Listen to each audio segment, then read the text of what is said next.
Good evening, everyone, and welcome to Talk with the Titans, live from London, UK, all the way to the US of A and worldwide. I'm your host, Callum L, and this is Talk with the Titans. You know what? Tonight's show, it's actually a fantastic show. A lot of people have been asking more about the ancient Egyptian conceptualization of God. So we're definitely going to be touching on the ancient Egyptian conceptualization of God, the nature of God, and how is it that the ancient Egyptians and the majority of the African countries as well, indigenous African thought, actually viewed God as being one with nature. So we're definitely going to go into that. It's going to be absolutely fantastic. For everybody who's tuned in right now, I'm going to ask you, please, because I haven't done no advertising. Actually, I'm so bad. Please hit the share button. Share this link with everybody. Let them know that we're live right now. We're live on Talk with the Titans, and we're definitely about to go in. Also, as a little bonus, a lot of people as well have been asking me personally about about Islam and about the Prophet Muhammad, and my, vantage point of who he is, what he is. Is he a prophet? Is he not a prophet? Tell us more about your own conceptualization of that. And I'm going to go into the hidden histories of that itself. I'm going to go into the broader issue of what a prophet is and prophecies, and who was said to be the forerunner of all of these prophets, etc. And we're going to go into that. We're going to go into those deep thoughts right there. So I'm definitely going to ask you guys to please hit the share button right now. Let everybody know that we're live right here on Titans TV. I appreciate the support. Big up to my family who's in right now. And give my shout outs to Hilaria Zulu. Give my shout outs to Tafari. Give my shout outs to Big Avelli.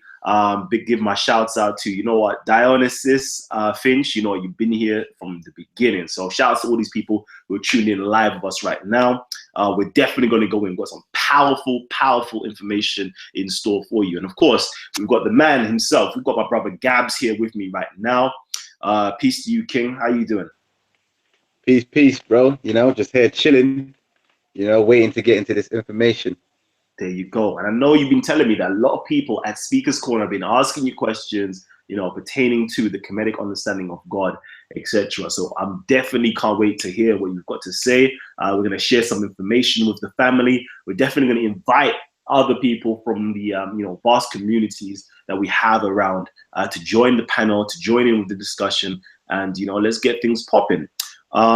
So what I'm going to say to you right now is, if you definitely do want the link to join us via the Google Hangout link to come on live on the show and be a panel member, please hit the Facebook, inbox me, and ask for the link, and I will definitely join in. And please post up your questions. Post up your questions in the comment section so we can actually answer your questions as well. Make sure you tag my name, tag the channel's name, Titans TV, so we can get this popping.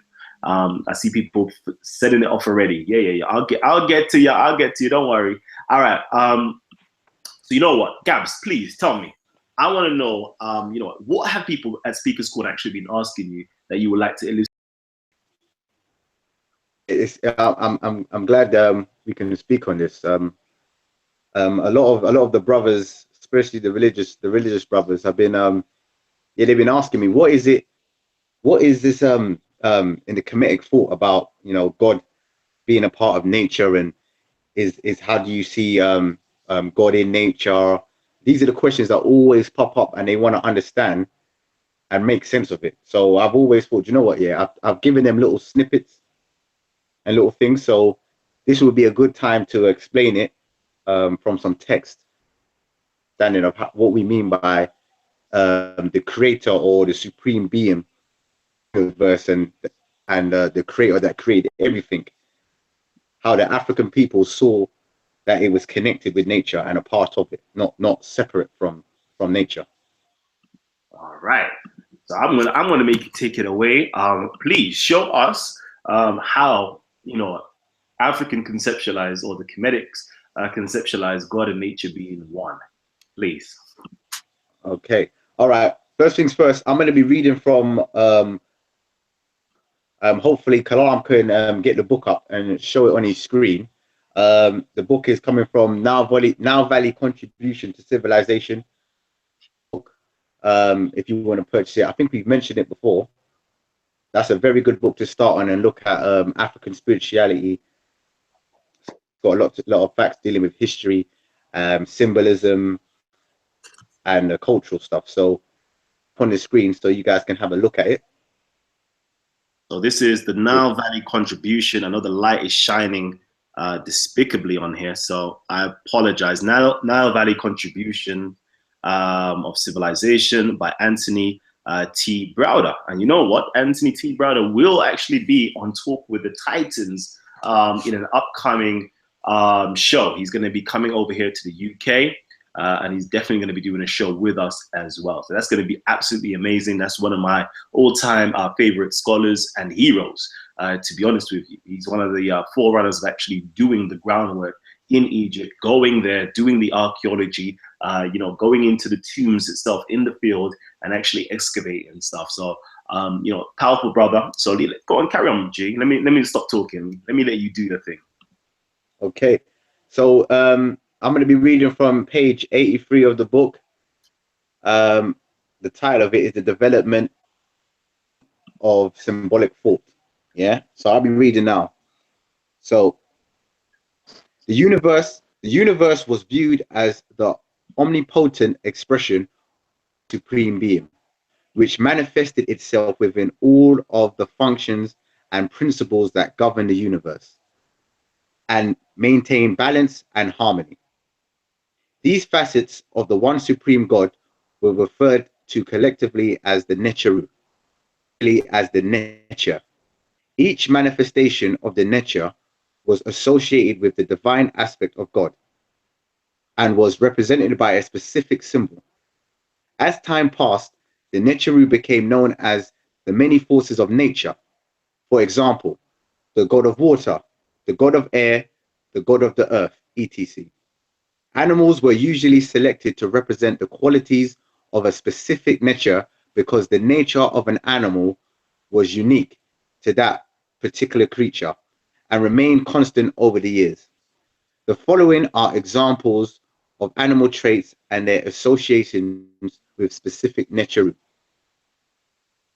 My brother, you just said a mouthful right there. I want to know, you know, please break that down for us. You know, take it bit by bit, because I know you got something powerful coming up. I know you're going to be talking about the different animal aspects in their nature that's unique to them, that represented the so-called divinities and the eminence of the supreme deity. So I want to know, like, break down what you just said to us, so we all are on the same page with you. What we just got from reading from that, and what they're basically saying is that the ancestors, especially during the Nile Valley, associated animals and they used aspects in nature and use that as a symbol for God, because nobody could actually go out and see God and have a conversation with God. So the best thing that they could do was look into nature and see each traits of each animal and associate that to the supreme being. You see what I'm saying? People always say, "Oh, where's your God?" or "What was your God called?" So as you can see, I just read here nature. And nature is singular for a God principle is a collective. I think my brother Kalam can probably explain that a bit more on the Necharu and the nature, the meaning of behind the nature and Necharu. All right, before we go there, I wanted to just pull it back up a bit, because that was powerful information that you dropped. You know, the very first line. So again, we're reading from you know, Nile Valley Contributions to Civilization, page 83. I know we can't see it great here, but it says here the universe was viewed as the omnipotent expression of one great supreme being, which manifested itself within all of the functions and principles that govern the universe and maintain balance and harmony. Like, I thought that was powerful, because most people are unaware that the ancient Egyptians had the oneness, you know, the oneness of a creator, the omnipotent creator, the omniscient being, and so forth. This one being expressed himself. Okay, so he expressed himself. The way that we get to know God, so to speak, or the Neteru or Neter itself, is by looking at the universe, which is an expression of God, for us to come to the realization of what God is and what God isn't. So that's such a beautiful, powerful statement that you made in the very beginning that I wanted to touch on. And then you talked about the facets of the one supreme God were referred to collectively as Necheru and individually as Necher. Now, the terminology of Necheru or Nutaru or Nuter is so ancient, it's so old. We have loads of the ancient Egyptologists actually debating on what does this word actually mean itself in its entirety. A lot of people have put forward, what it is based on the linguistic evidence. And the best thing I can get so far as what the term Necha actually means, it literally means something that is eternal or lasts for a very long time, a very ancient, long-going principle, basically. And it also means something that is very vast in expanse and very powerful. So these are the terminologies that we have so far to kind of, codify and iconize what the word Necha means. And we've also relate the word Necha to meaning the words of, to meaning nature itself. Nature is literally nature. I'm not going to say that's the exact meaning of the word, but it's representative of nature in itself. So what, did you want me to continue or you got this now? Did you want to continue, or are you finished, or I can carry on? Okay, I'll just quickly go a little bit further. We read again, each manifestation of a nature was associated with a divine aspect of God and was represented by a specific symbol. Okay, so every single one of the aspects of God, which is collectively called Necheru. So we know via the biblical text, God is actually a plural terminology. It's Elohim. Elohim is a plural term of the word Elo or Ella or El or Il.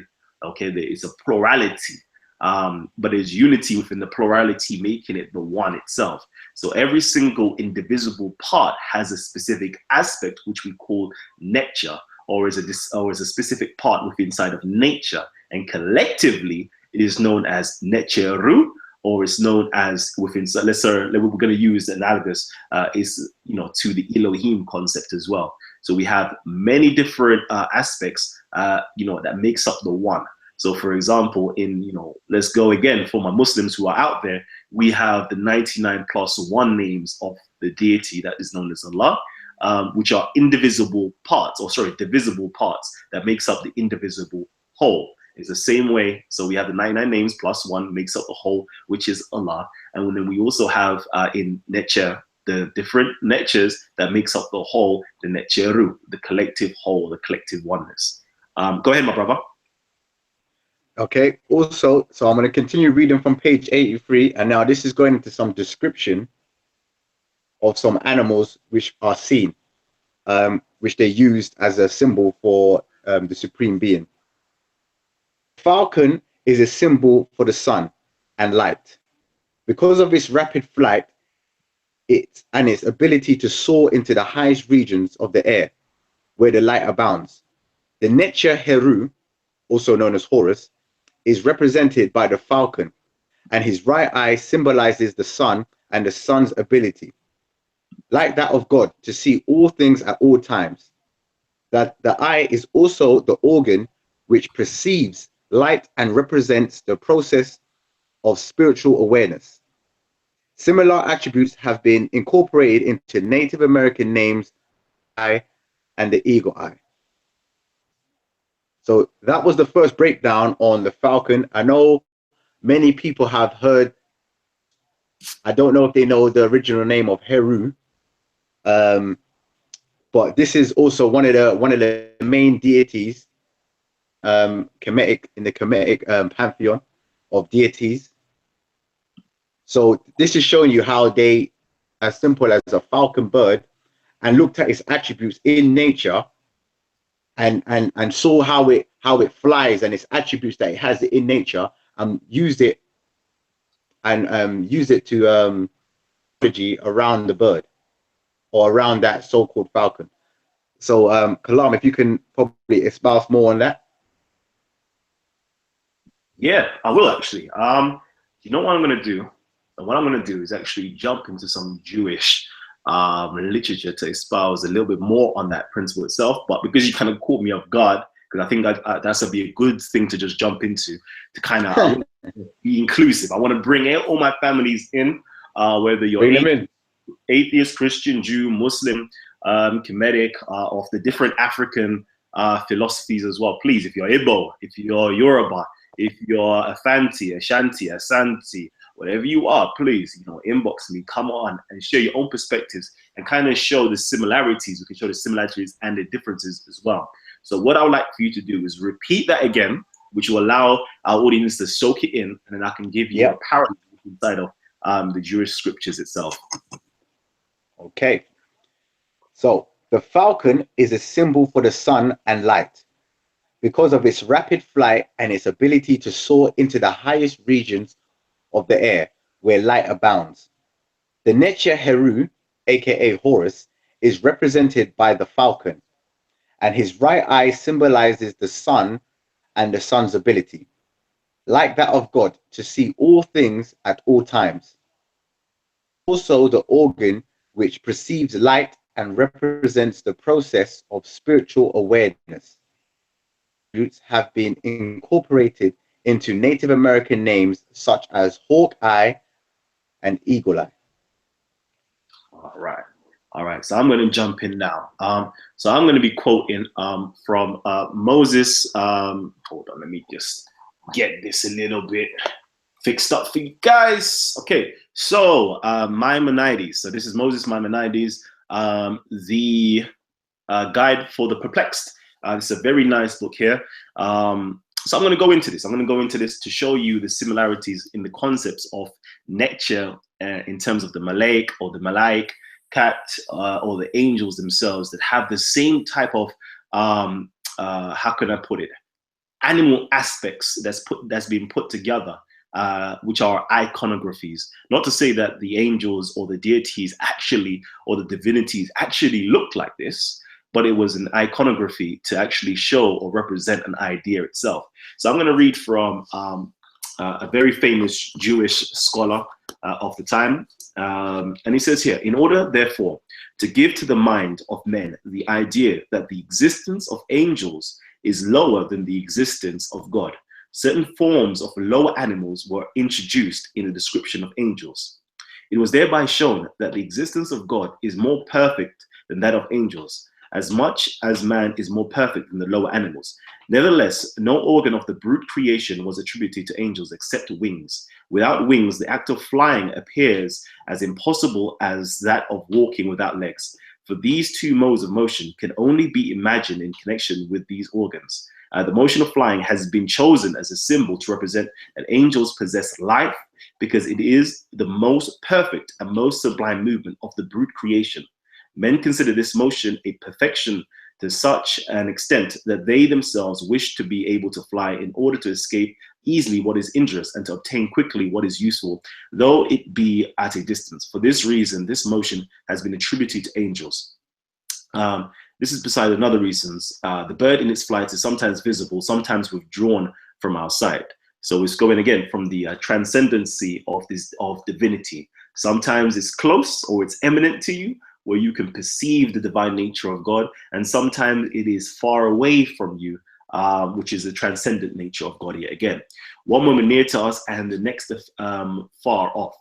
And these are exactly the circumstances which we must associate with the idea of angels, as will be explained below. This imaginary perfection, the motion of flight being the exclusive property of the brute creation, has never been attributed to God. You must not be misled by the passage, and he rode upon a cherub and he flied. This is in Psalms, basically. So I'm going to kind of cut it from there. There is more that actually elucidates this point more, but let me carry on actually. The motion of flying frequently mentioned in the Bible necessitates, according to our imagination, the existence of wings. Wings are therefore given to angels as symbols, expresses of their existence, not of their true essence. You must also bear in mind that whatever thing moves very quickly is also said to fly. So I'm going to leave it there. So basically, these are metaphorical principles. So when you look at the ancient Egyptian conceptualizations or iconography. So we have, for example, the Necha, Horus, or Horu, who is the personification of the falcon itself. And within inside of the falcon, it has various different symbolic attributes and natures which personify that particular attribute or nature of divinity that we're actually categorizing and looking at and trying to understand. So I'm going to leave it there because I don't want to get too deep, because I don't want to get too deep into this. So my brother, go on, continue. Thanks for that, bro. Thanks for that. Okay, moving on to the next, the ibis bird. So this is still reading from page 83 of Nile Valley Contribution to Civilization. So, the ibis bird sleeps with its head folded beneath its wing, and its body assumes the shape of a heart, as the seat of the soul and true intelligence. Ibis of an ibis was said to be equal to 1 cubit, which was considered a sacred unit of measurement. The Necha Jehuti, also known as Thoth or Hermes, was portrayed with an ibis head, divine articulation of speech. He was the keeper of the sacred cubic and the creator of science, writing, and medicine. He was known to the Greeks as Thoth and Hermes. The Romans identified him with Mercury.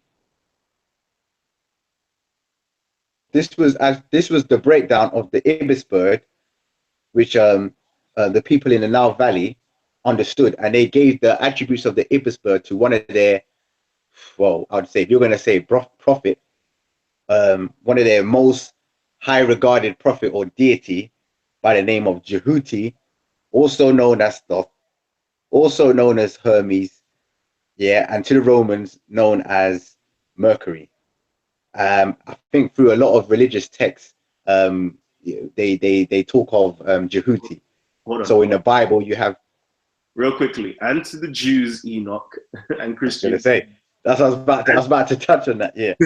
And to the Muslims, Idris, and even the Sumerians actually had a name for him as well. I believe they called him Endor Anna, which literally means the ruler of the abode of heaven and earth. That's what I was about to touch on that, yeah. Okay. So I'm going to read it again one more time, people, and hopefully Kalam he might do another breakdown of it into depth. This is what it is. It's like a tag team. He'll break it down into depth. So I'm going to read it one more time for you. The ibis bird that sleeps with his head folded beneath its wing, and its body assumes the shape of a heart, which was regarded as the seat of the soul and the true intelligence. The footsteps of an ibis was said to be equal to 1 cubit, which was considered a sacred unit of measurement. The Necha Jehuti was portrayed with an ibis head, and he represented divine articulation of speech. He was the keeper of the sacred cubic and the creator of science, writing, and medicine. He was known to the Greeks as Thoth and Hermes. The Romans identified him with Mercury. The next one we're going to go into, brother, did you want to?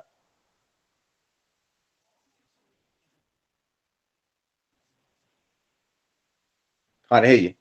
All right, let me see what I can do. Let me just try to share my screen so everybody can see the deities that you're speaking about, or the divinities or the divine characteristics that you're speaking about. Unfortunately, this is the best I can do. So right here, we that's good. The anthropomorphic form of the Necha or the Necha Jehuti. Some people call him a sage. Some people call him a prophet. Some people call him a rabbi, and some people call him teacher. He's known by various different names. The Kabbalists, they know him as Metatron as well. He's known by various different names by various different cultures.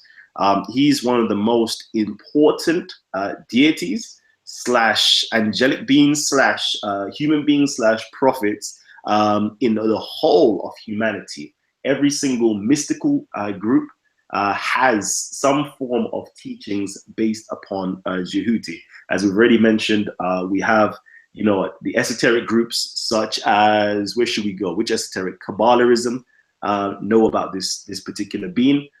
Sufism, they know about this particular being. Freemasonry, they know about this particular being. And other mystical societies as well. The Dogons as well know about him as well. So there's loads of different societies that talk about this particular being here. He is the one who records everything in the heavens and the earth. He's the one who actually was there in the beginning. He was literally, in the beginning was the Word, and the Word was with God. This was literally that being literally. He is the Kalam, which is the pen that records everything down on the predestined tablet itself. As you can see here, he's got his pen in his hand, he's got his tablet where he's recording everything down, and he's the one on the day of judgment for those people within inside of Judaism and Egyptian and Ethiopian Christianity that look forward to him being the one who writes down the eschatological information. So what takes place on judgment day, he's literally the one being there writing these things down. Of course, you've touched on the various symbolic aspects of the actual ibis bird, which represents Jehuti, which is what exactly? It is the heart that's folded in, basically, that the bird that's folded in that represents the heart, which represents the seed of consciousness and intellect. So you touched on quite a lot of things. So I'm going to pass it back over to you, King. Yeah, thanks. Also, now we're going to be going on to the scarab beetle. And hopefully, when my brother Kalam comes back, he can also share his screen and show the deity that was associated with the scarab beetle, or Kepra or Kepre, in the Nile Valley civilization. So I'm going to be reading from page 83 again. The scarab beetle symbolizes the resurrection and immortality of God, and represented scarab lays its eggs in a ball of dung, which it rolls across the ground in a direction that follows the path of the sun. The heat of the sun warms the eggs inside the dung ball, which undergo a metamorphosis through the larva and the nymph stages before emerging into light of day. The ball of dung symbolizes matter. The egg's spiritual potential, and the newly born scarab represent spiritual rebirth. The Necha Kepara symbolizes this transformative quality. Excellent metaphor for the process of resurrection. So I'm going to read that one more time so you guys can understand this. This is deep stuff here that we're dealing with. Deep stuff in nature. Remember, to these people, this is your iPad. This is your PlayStation. This is your Xbox. This is your Virgin and your Sky. Because remember, in those ancient times, they didn't have all these stuff that we have today. So the natural world was actually their entertainment. So I'm going to read it again one more time, and hopefully my brother Kalam can get a picture of Kepera again, and so you can see the visuals. I'll read it one more time. The scarab beetle, the resurrection and immortality of God, as represented by the sun. The scarab lays its eggs in a ball of dung, which it rolls across the ground in a direction that follows the path of the sun. Warms the eggs inside the dung ball, which undergo a metamorphosis through the larva and the nymph stages before emerging into the light of day as a winged scarabs. Symbolizes matter. The egg's spiritual potential, and the newly born scarab represents spiritual rebirth. The Necha Kepere symbolizes this transformative quality and becomes an excellent metaphor for the process of resurrection. My brother, I think he just put something on the screen now, which he might share and go into. You know what? It's been on already, man. It's been on. While she's been explaining it, it's been on. Oh, it's been on, yeah? That's deep, that's deep, that's deep. So as you can see, that's the symbol there that they had. I think that might be a jewel, but that maybe that they might have in the museum or something. But that is the symbol that they have. So you have the dung beetle, which is Kepera. As you can see, it has wings, and then obviously in the middle above it, you see it has the sun. Yeah, that's a beautiful symbol right there. Okay. Next up, we're going to be going over to our guy, one of our villains. Well, he's not really a villain, but our guy Set, the brother of Asar. And I'm going to read from that. This is on page 84. Okay, the ass is a stubborn, passionate, and often overburdened animal. It symbolizes the what's that say? Recalcitrant personality of humans. This personality, like the ass, bears the weight of our suffering and carries us through life, but often refuses to go in the direction we think is best. The ass symbolizes the nature Set, because like that animal, he is also of a reddish color. Set represents the rebellious nature of the spirit, which is often referred to as evil. We see this symbol in the Gospels, when Samson defeats his enemies with the jawbone of an ass. The Christ rides into Jerusalem mounted on an ass. So that is talking about one of the well, not evil, but seen as an evil deity. Brother, did you want to explain anything on that? Hold on, can you hear me? Yeah, I can hear you. Yeah. Okay. I'm literally just trying to sort out the chat room right now because yeah,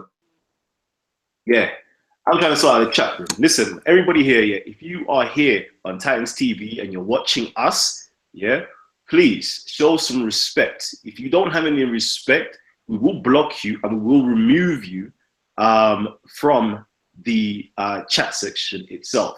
We aren't here to be fighting with you or dialoguing with you in a disrespectful or negative fashion via the chat. And we don't take kindly to you guys actually disrespecting the rest of the chat room members itself.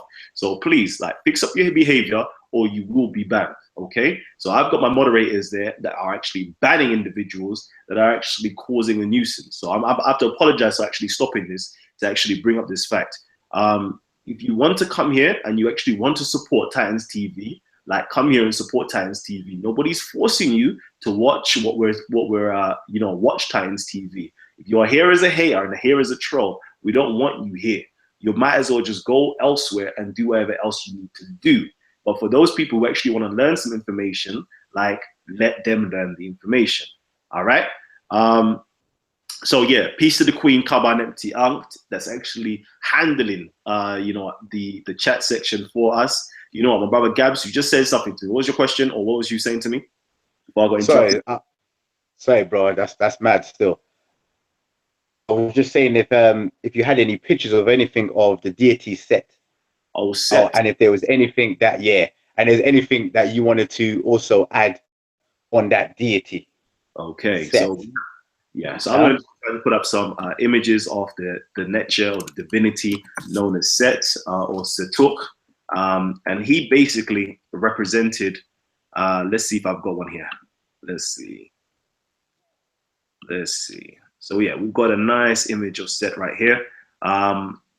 Real quickly, share this image for you. So basically, he represented, can everybody see this? This is a Wikipedia, I believe, image that I'm drawing up right now. So this is the personification or the iconography for the nature or the divinity known as Set or Setuk. He actually represented the destructive aspect of nature or of creation or of the creator itself. So he represents the destructive nature. Sometimes people consider him to be the chaotic nature, but in order for there to be chaos or order, there needs to be chaos. You need the two to be balanced out itself. So he represented the chaotic or the destructive aspect of nature. We had other deities such as Asar, which represented the rejuvenative aspect of nature, or the one that comes in the cyclic nature, the cyclic aspect of nature, which is the deity Asar in some respect. But then the next Satuk represented the destructive aspect of nature. Okay, so now how do we see that being played out in the world today, in the drama that we call the world today? So within inside of nature, we have, the springtime, and we have summertime, which would symbolically represent Asar, the rejuvenation of plants coming into back into life again. I don't want to say back into existence because it already existed, but back into life itself. But then when we go through autumn, we now see the destructive aspect of nature coming in, or the fiery destructive aspect of nature coming in again. So this is what was represented of Satuk. So Satuk represents that part of nature that now diminishes or destroys or brings about some type of chaos into nature. But then Asar, brings back the life into nature itself. So we have this constant cyclical nature of life and death, life and death. There cannot be one without the other in itself. So that's Satuk right there. Obviously, we have a lot of mythology that corresponds with Satuk itself, being the so-called, negative or evil uncle of the other nature, Haru, which represents the day. But that is the mythology that I don't really want to climb into, because that's just something that's going to lose a lot of the people that are new to this type of information, because they may not be too used with mythology and they may actually take it as a literal fact. So I don't want to go down that avenue today. So go ahead, my brother. Yeah. So I'm gonna read one more aspect of in nature, one more animal, and then I'm gonna go into the Nile Valley religion and the understanding of the creator and the supreme being. So the last one is the jackal. The jackal feasts on carrion, which must be consumed at a specific point of decay in order for it to be of sustenance. This natural instinct of the jackal symbolizes the qualities of fine judgment, represented by the Necheru Anpu, also known as Anubis, who was responsible for adjusting the balance of the scale that weighed the heart / the soul of the deceased at judgment. The natural homing instincts of the jackal reflected in Anpu, who prepares the corpse to serve as a receptacle for the reincarnated spirit before guiding it through the underworld. So I'm going to read out one more time. This is based on the jackal. The jackal feasts on carrion, which must be consumed at a specific point of decay in order for it to be of sustenance. This natural instinct of the jackal symbolizes the qualities of fine judgment. The jackal is represented by the Necher Anpu, also known as Anubis, who was responsible for adjusting the balance that weighed the heart, and the soul of the deceased at judgment. The instincts of the jackal are also reflected in Anpu, who prepares the corpse to serve a receptacle for the reincarnated spirit before guiding it through the underworld.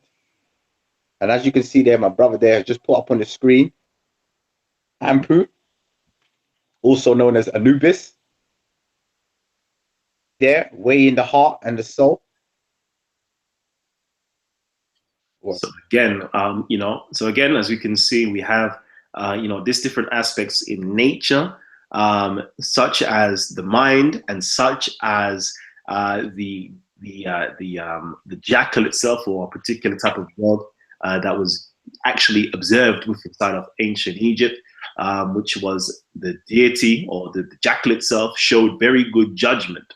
So they took the aspect of judgment that a dog actually has, okay, and his ability to hear things an ability to weigh up the things within inside of his mind, okay, and they created an anthropomorphic form that represents the attribute or the nature or the essence of what judgment is. Okay, so obviously judgment is a very abstract idea. Okay, so how can we take an abstract idea of judgment, okay, and create an icon or iconography or an artistic impression or a symbol that represents that by using what we observe naturally in nature? Okay, so they observed the jackal showing very keen judgment by actually picking up these things from the dead, okay, or dead carcass, and knowing exactly when to eat it to get the best form of nutrients from it. So they used that aspect and created a symbol to represent good judgment. And obviously he's there doing the judgment. And this is a netherworld scene or underworld scene. So again, it's relating to the dead itself. So that's another thing. So obviously in ancient times, you know, they would have to have buried an animal or a person a certain amount of feet on the ground, let's say 6 feet on the ground,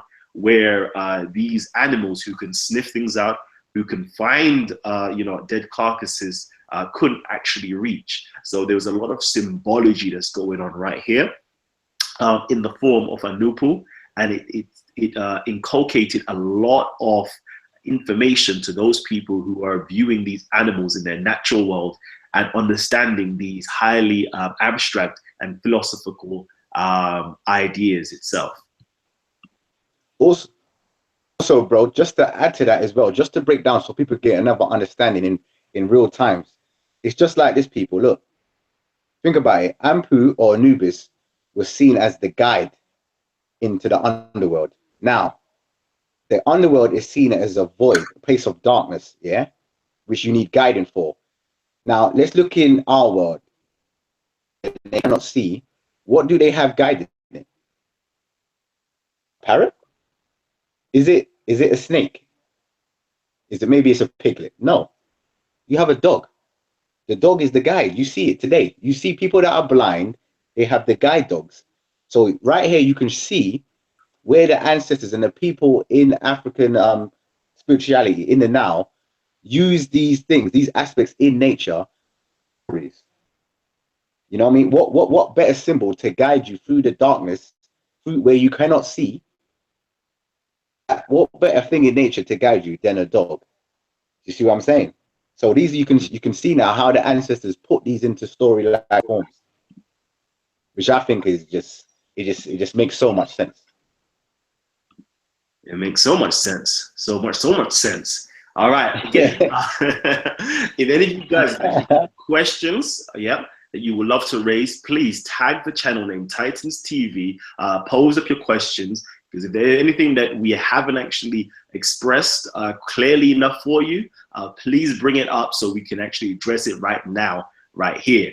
Obviously, later on, we're going to obviously invite more people onto the panel to ask questions, to share ideas, and we're going to do a whole list of commentary on certain things. So if you definitely would like to do that, inbox me via Facebook. That's via Facebook, and then you can get the link to come onto the show as well. Please, if you're enjoying this show and you actually support Titans TV, please give us a big thumbs up. Let us know that you're enjoying the show and you're loving it itself. We love to see your support. We love to know that you're actually out there. We love to see all the positive comments that you leave down below as well. We enjoy those things. We love the questions that you pose as much time as I can get. Recently, I'm starting now again to get back into the comment section and actually answering a lot of the questions within inside of the comment section, or catching jokes with you guys, or whatever the case is. So please, you know, definitely drop us and leave us your comments, because I would love to actually read them. I'd love to respond to them as well. Let me see. What we got over here? Have we got anything going on? Cool. I'm just making sure that I've got all your questions. If you've got any questions, let me know. So someone said the core principle of Islam. Okay, then he says slave actually used to catch runaway slave. Okay.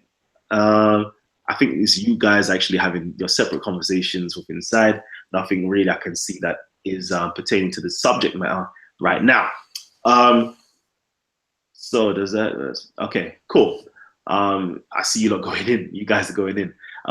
So we've got here Kefli Johannes, my brother. Is there a question? Yeah, go ahead. Pose your question real quickly, then I'm going to get back into it. Peace, King. I can see that you've unmuted your mic, but we can't hear you. Okay, so before, okay, so I'm going to keep on flowing then. So for those of you, like, again, okay, so we're talking about the nature of God, the nature of God.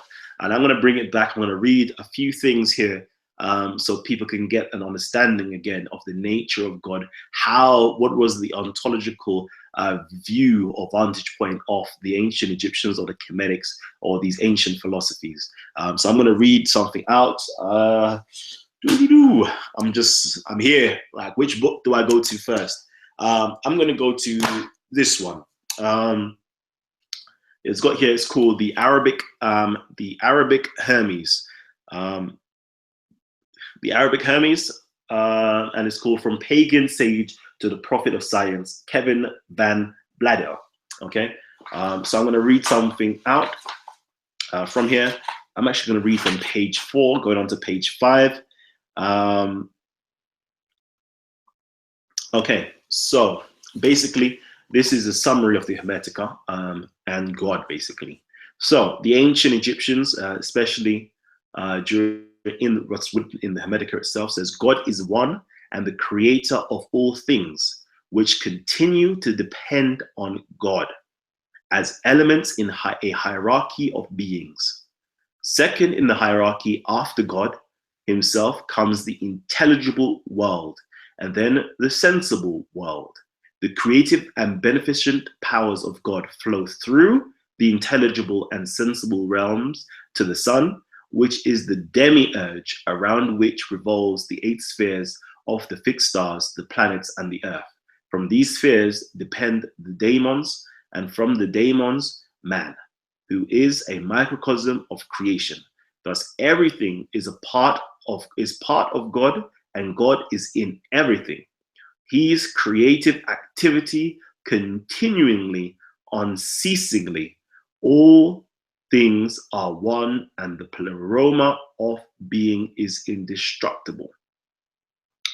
Wow. Wow. So that is the ancient Egyptian understanding of the cosmology and of God itself. So again, I'm going to go a bit slowly and try to break it down. So obviously, the ancient Egyptians did view the oneness of God, or God being one. So it says that God is one. God is one. I think a lot of our Christians, Muslims, and even Jewish brothers can testify to that. The great Shema Israel, hear, O Israel, your Lord, your God is one. Is taught there. Jesus asked, what is the most important commandment? Know that your Lord and your God is one. And then obviously the Muslims have the same philosophy of Kul huwa Allahu ahad. Say He, Allah, is one. So we have the same principle all throughout these ancient philosophies or religions itself, but there is a divergence. And it says here, and the creator of all things. So we can all agree that God is the creator of all things, which continue to depend on God as elements in a hierarchy of beings. So basically it's saying here that everything, God is the sustainer of all things, and everything within inside of his creation depends on him. But they not only depend on him, there is a hierarchy of dependence, basically. Okay, or there is a hierarchy of beings. Certain beings more, closer to God, and certain beings being more further away from God, or certain beings needing certain aspects of God or creation more than others. So it says here, second in this hierarchy after God himself comes the intelligible world.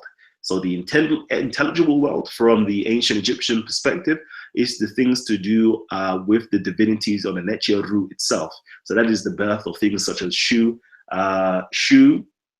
Tefnut, Geb, Nut, etc. But in terms of principles, not in terms of actual matter yet.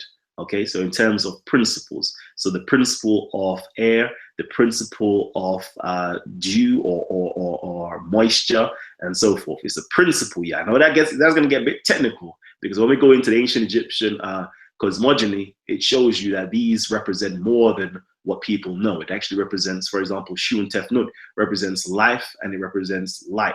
And it's not in terms of physical stuff, it's in terms of intelligible or intellectual stuff, life and light. And those two principles represent things which are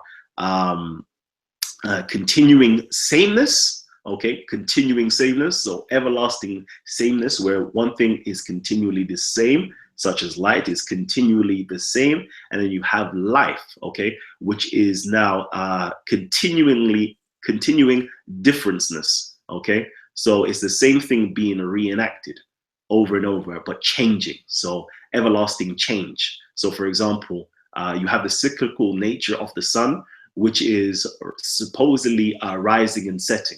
That represents life completely, where you rise and you set, rise and set. Humanity has gone through the changes of rising and setting, rising and setting. Nations go through the stages of being risen and then falling again, rising and falling. We have the climate or the different aspects within inside of the year, where we have spring, summertime, autumn time, winter time, and it's the continuous cyclical nature. So it's those higher principles that actually abide by on the intelligible realms, and then they are now clothed with inside of the sensible realms, where we can perceive these things sensibly, but now we can intellectualize and philosophize or speculate, and we can come to now grasp the intelligible realm. So that's what it's talking about there. I hope I'm not losing anybody. If I'm not making sense, please hold me up and tell me where I'm not making sense, and I can clarify as much as possible. Then it says here, the creative and the beneficent power of God flow through the intelligible and sensible realms to the sun. Okay, so these high principles go through to the sun, which is the demiurge. The demiurge is literally like the creator or the craftsman, so to speak, which is demiurge, around which revolves the 8 spheres of the fixed stars, the planets, and the earth.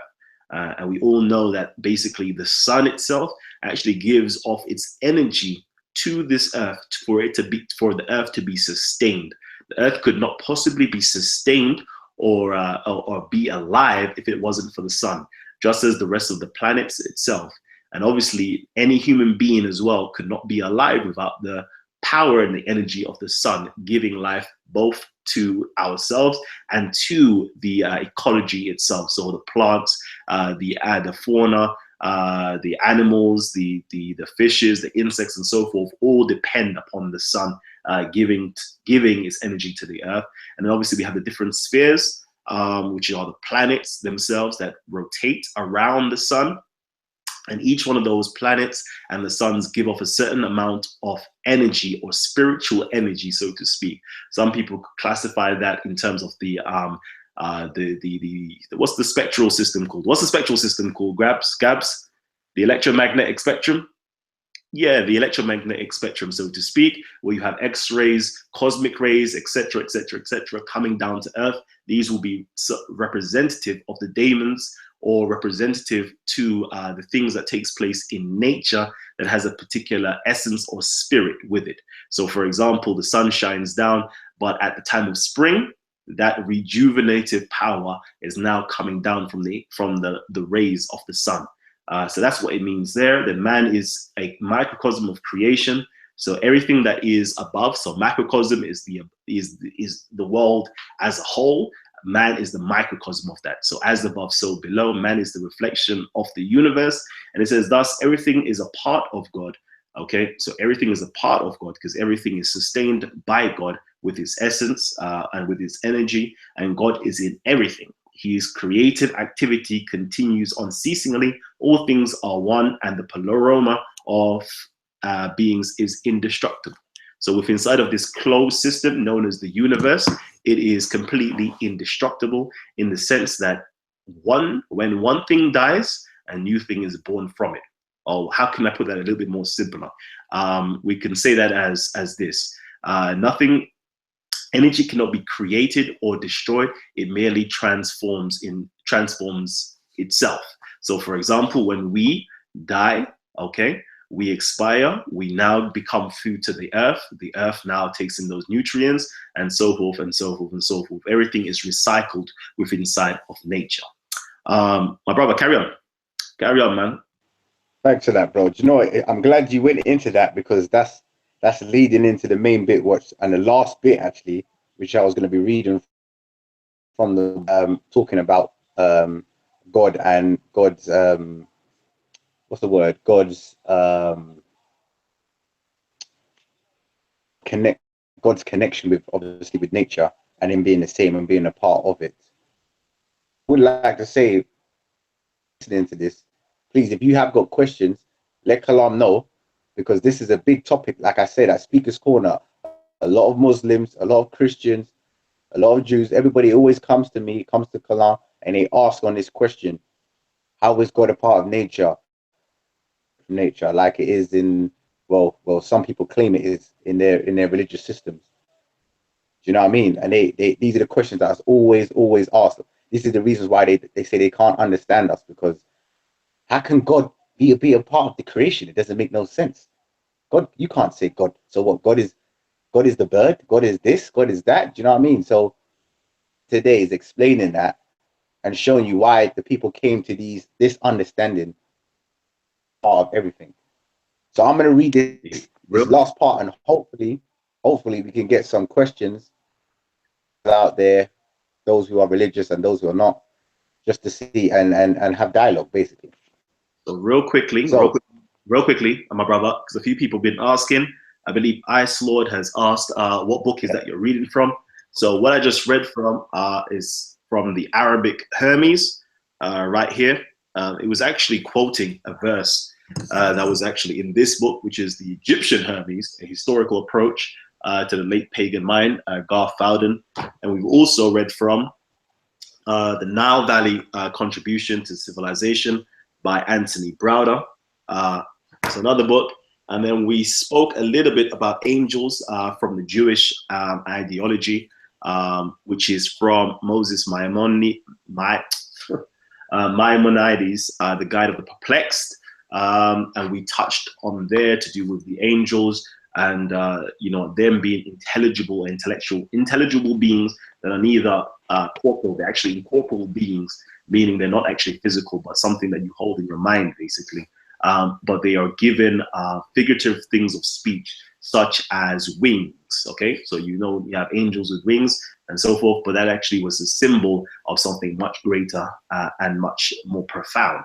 And then obviously we know it again in the Bible. We talks about angels having bulls, we having eagles, we have bulls, eagles, we have faces like men, and so forth and so forth. We have all of these different things, or even lions as well, which we can actually find within some of the ancient Egyptian iconography. So sometimes people think that all of these things are a bit too far-fetched and varied and wild from what they personally conceive or believe. But these same themes and tropes and analogies pervades through the majority of these religions, in my humble opinion, yet again. So go ahead, my brother. I just had to drop that. Yeah, thank you, bro. That's cool. All right, there we go. This is the big part. So this is the last part that I'll be reading. And I hope my brothers and sisters are out there with open ears and are listening very carefully. So this is coming from Nile Valley Contribution to Civilization. This is page 86. So we have, okay, from the beginning of time, always had a belief in one God, self-created and all-powerful. Upon observing the wonders of the universe, man began to see the many manifestations of the one creator reflected in all that existed and identified them as aspects of the one, or nature. This monotheistic viewpoint saw everything as part of the whole. God, it is an integral part of that which is God. Similarly, a transmission is not an automobile, essential component to the function of that automobile, as is every part of that vehicle.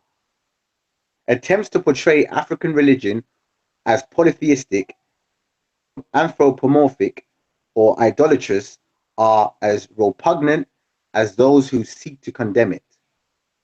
Modern religion has angels, archangels, messengers, and saints who carry out roles similar to those of a Necheru.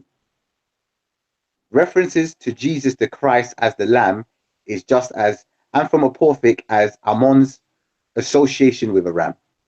References to the Spirit of God as a dove is just anthropomorphic as Heteru Hathor's association with a cow.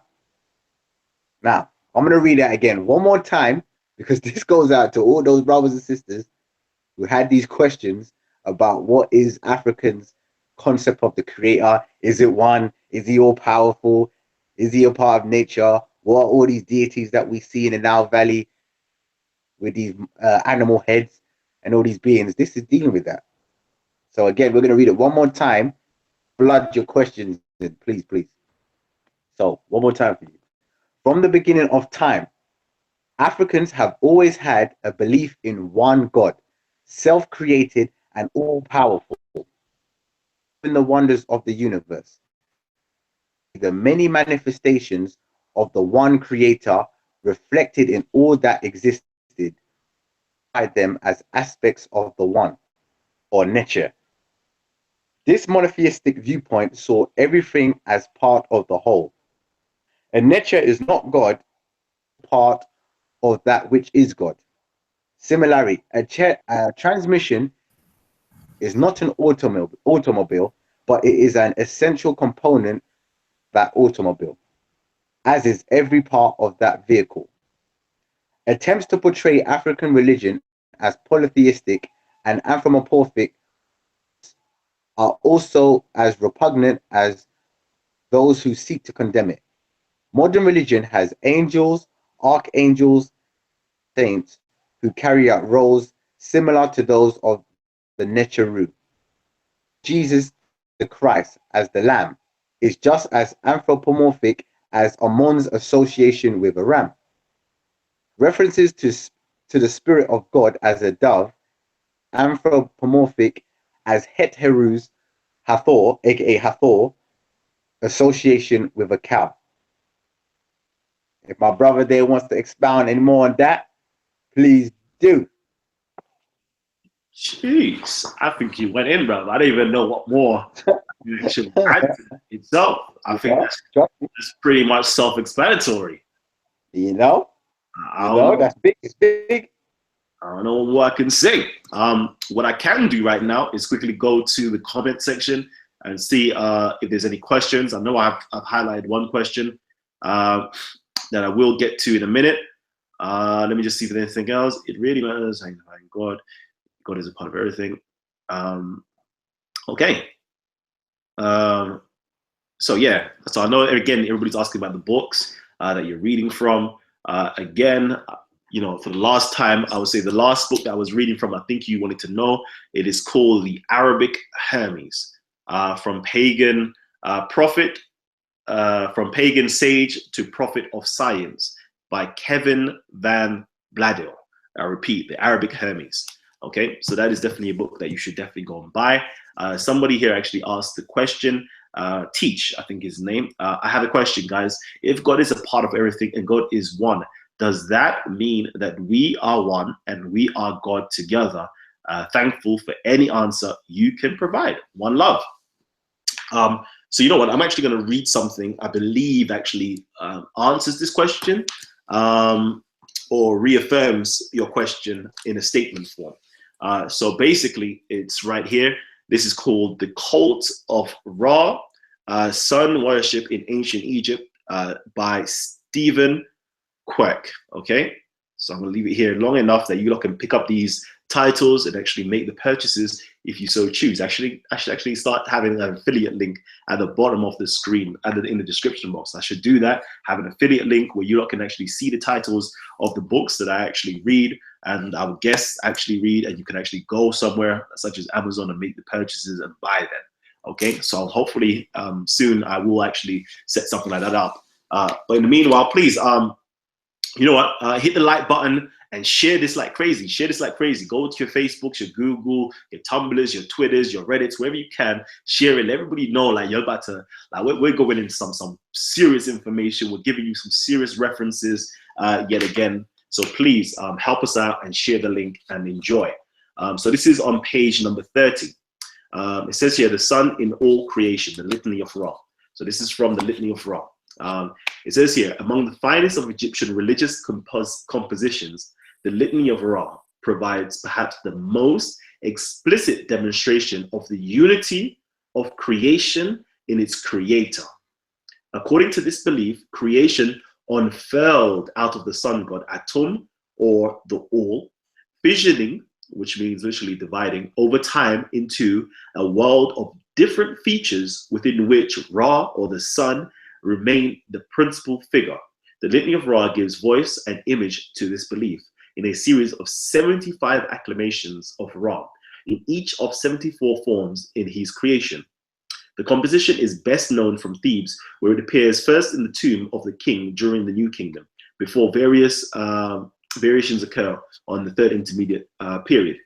The images illustrates the words of acclamations achieve a unity out of the multitude by giving most of the 74 manifestations of the sun god a mummy form figure. Difference between each form appear either in the head of the figure or simply in its name. Several names refer directly to the gods and goddesses. So before, I've actually made a video about this, and I call this Tawhid in Kemet. So this is the unity principle in Kemet.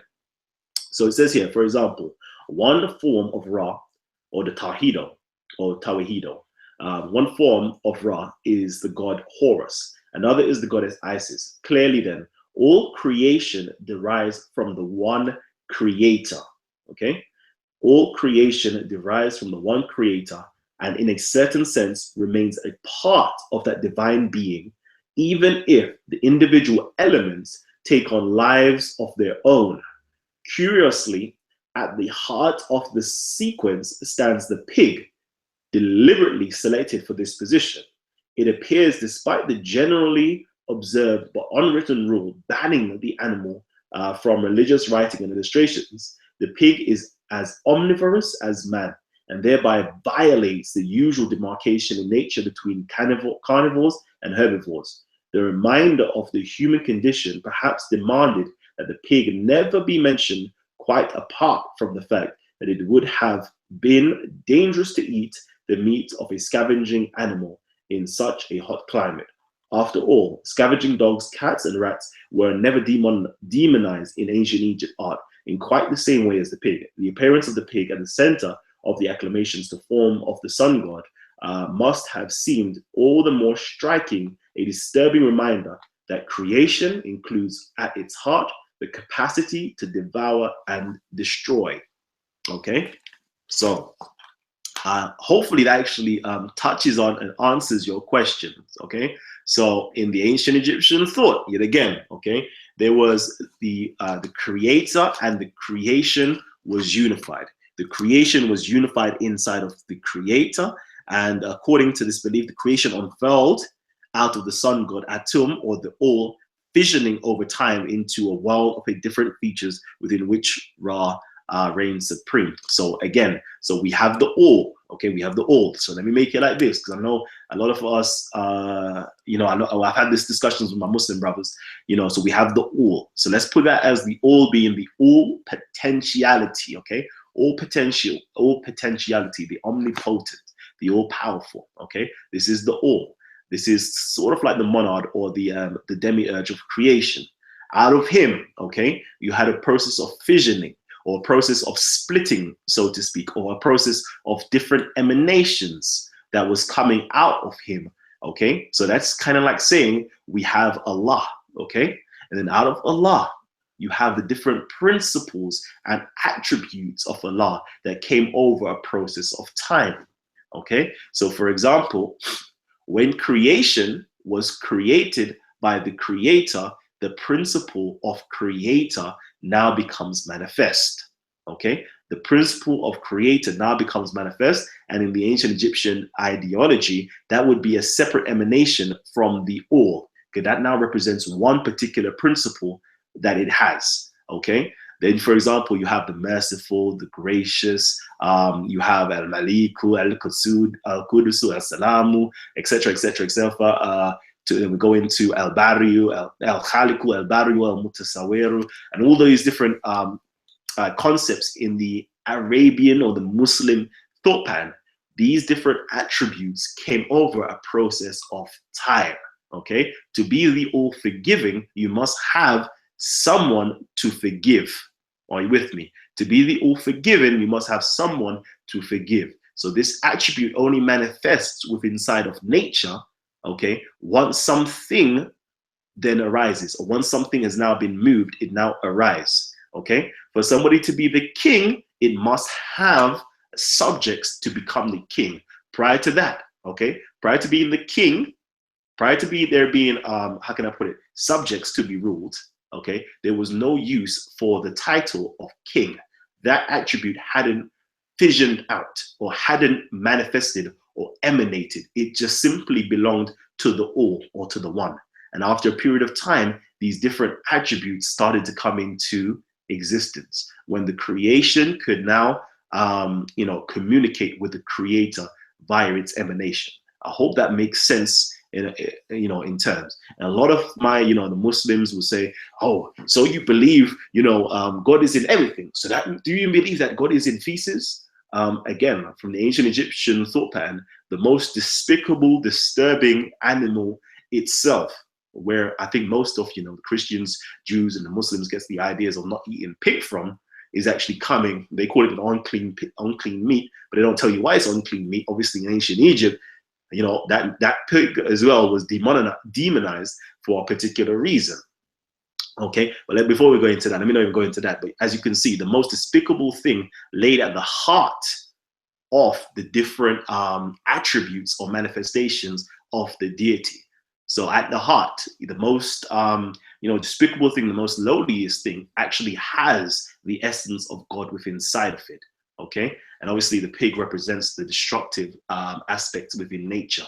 So even nature itself has as beautiful as it is, has that aspect where it can destroy things. And Set or Sutuk was also, how can I say, he was actually, what's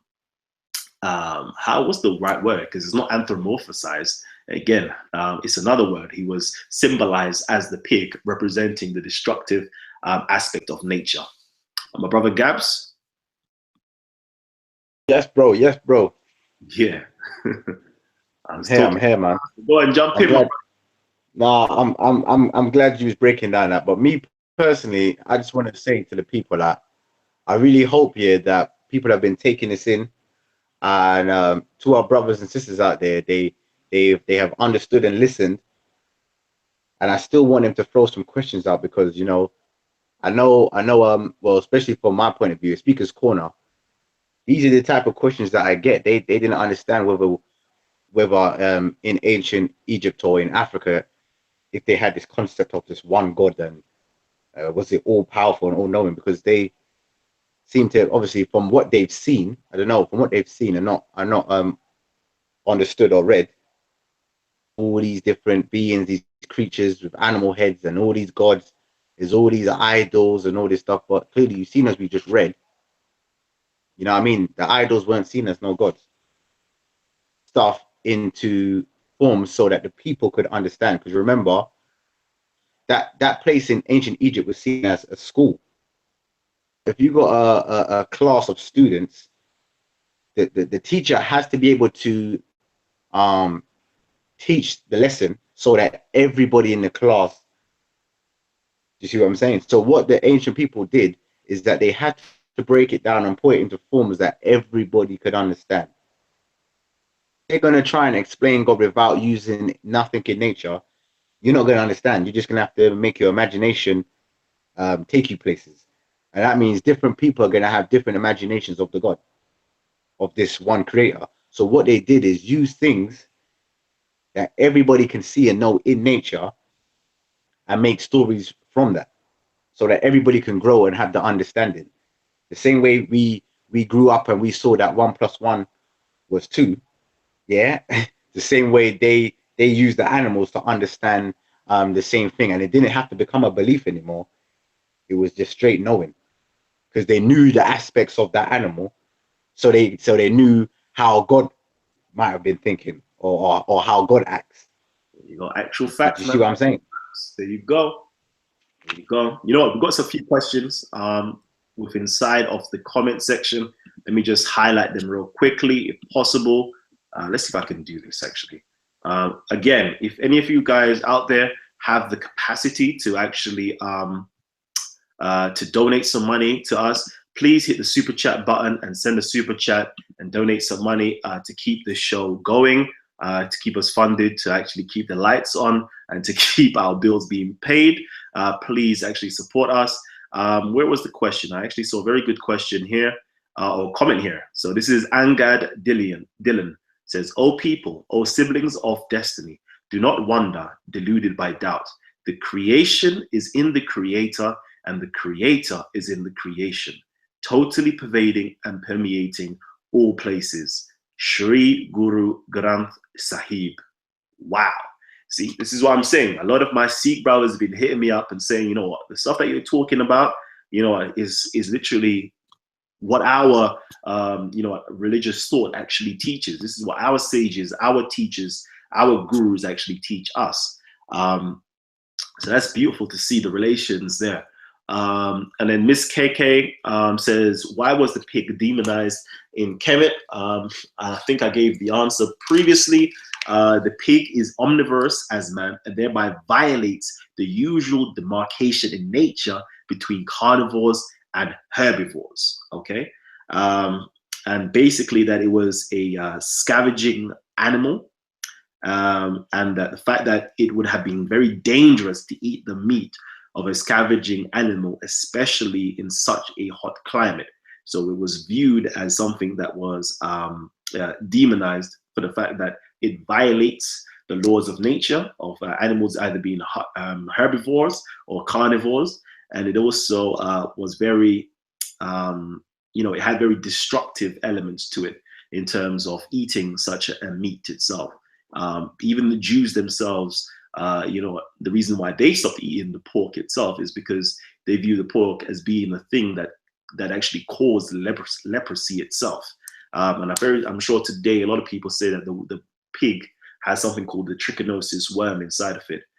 So it's not very helpful, or it can cause a lot of harm to you if that meat is not boiled at a very extreme temperature or cooked at a very extreme temperature. It can have very negative effects on you. So they viewed it from a natural perspective that had very negative effects, and from its intrinsic nature as well, seen it as a violator and a chaotic animal. So these are some of the reasons. So I'm going to see if you got any more questions. I'm going to be in the comment section trying to read out as much as possible. So All Pro asks here, question, is there a difference between religion and spirituality if some religious people claim to be spiritual? Yeah, there is a difference. You know, religion has spirituality in it, but spirituality can live without religion itself. That would be my simplistic answer. So for example, we can go and do certain things within religion, such as praying, such as meditating, such as breathing, exercising, visual exercises, all these different things here. You can do them within inside of religion, but then you could take the dogma away from religion. You could take the text away from religion, and you could do these spiritual things. Yes, sorry about that. You could do these spiritual things void of religion itself. I hope that answers your question. Yeah, God bless you, Pentecostal ministry as well. Teach, brother, teach. That's Christian Basila. Let's see, any more questions? Once the common speakers come for education, they come to perform for their YouTube channel. Okay. Okay. So I'm gonna thank my brother. Wow, let me just share this real quickly. This is what I love. This is what I absolutely love. You didn't see that, you know, Gabs. You didn't see that. Let me just show you why I'm giving my. Let me show you. Can you see this? Can you see this right here? So my brother Tafare, or my family Tafare, you know, donated $30, and I'm very much so grateful for that. That's Okay, big. That's big, man. that's That's real big. big right there. Like that helps out a lot. That there helps out a lot. So I'm going to thank you, my brother, for actually supporting us here on Titans TV.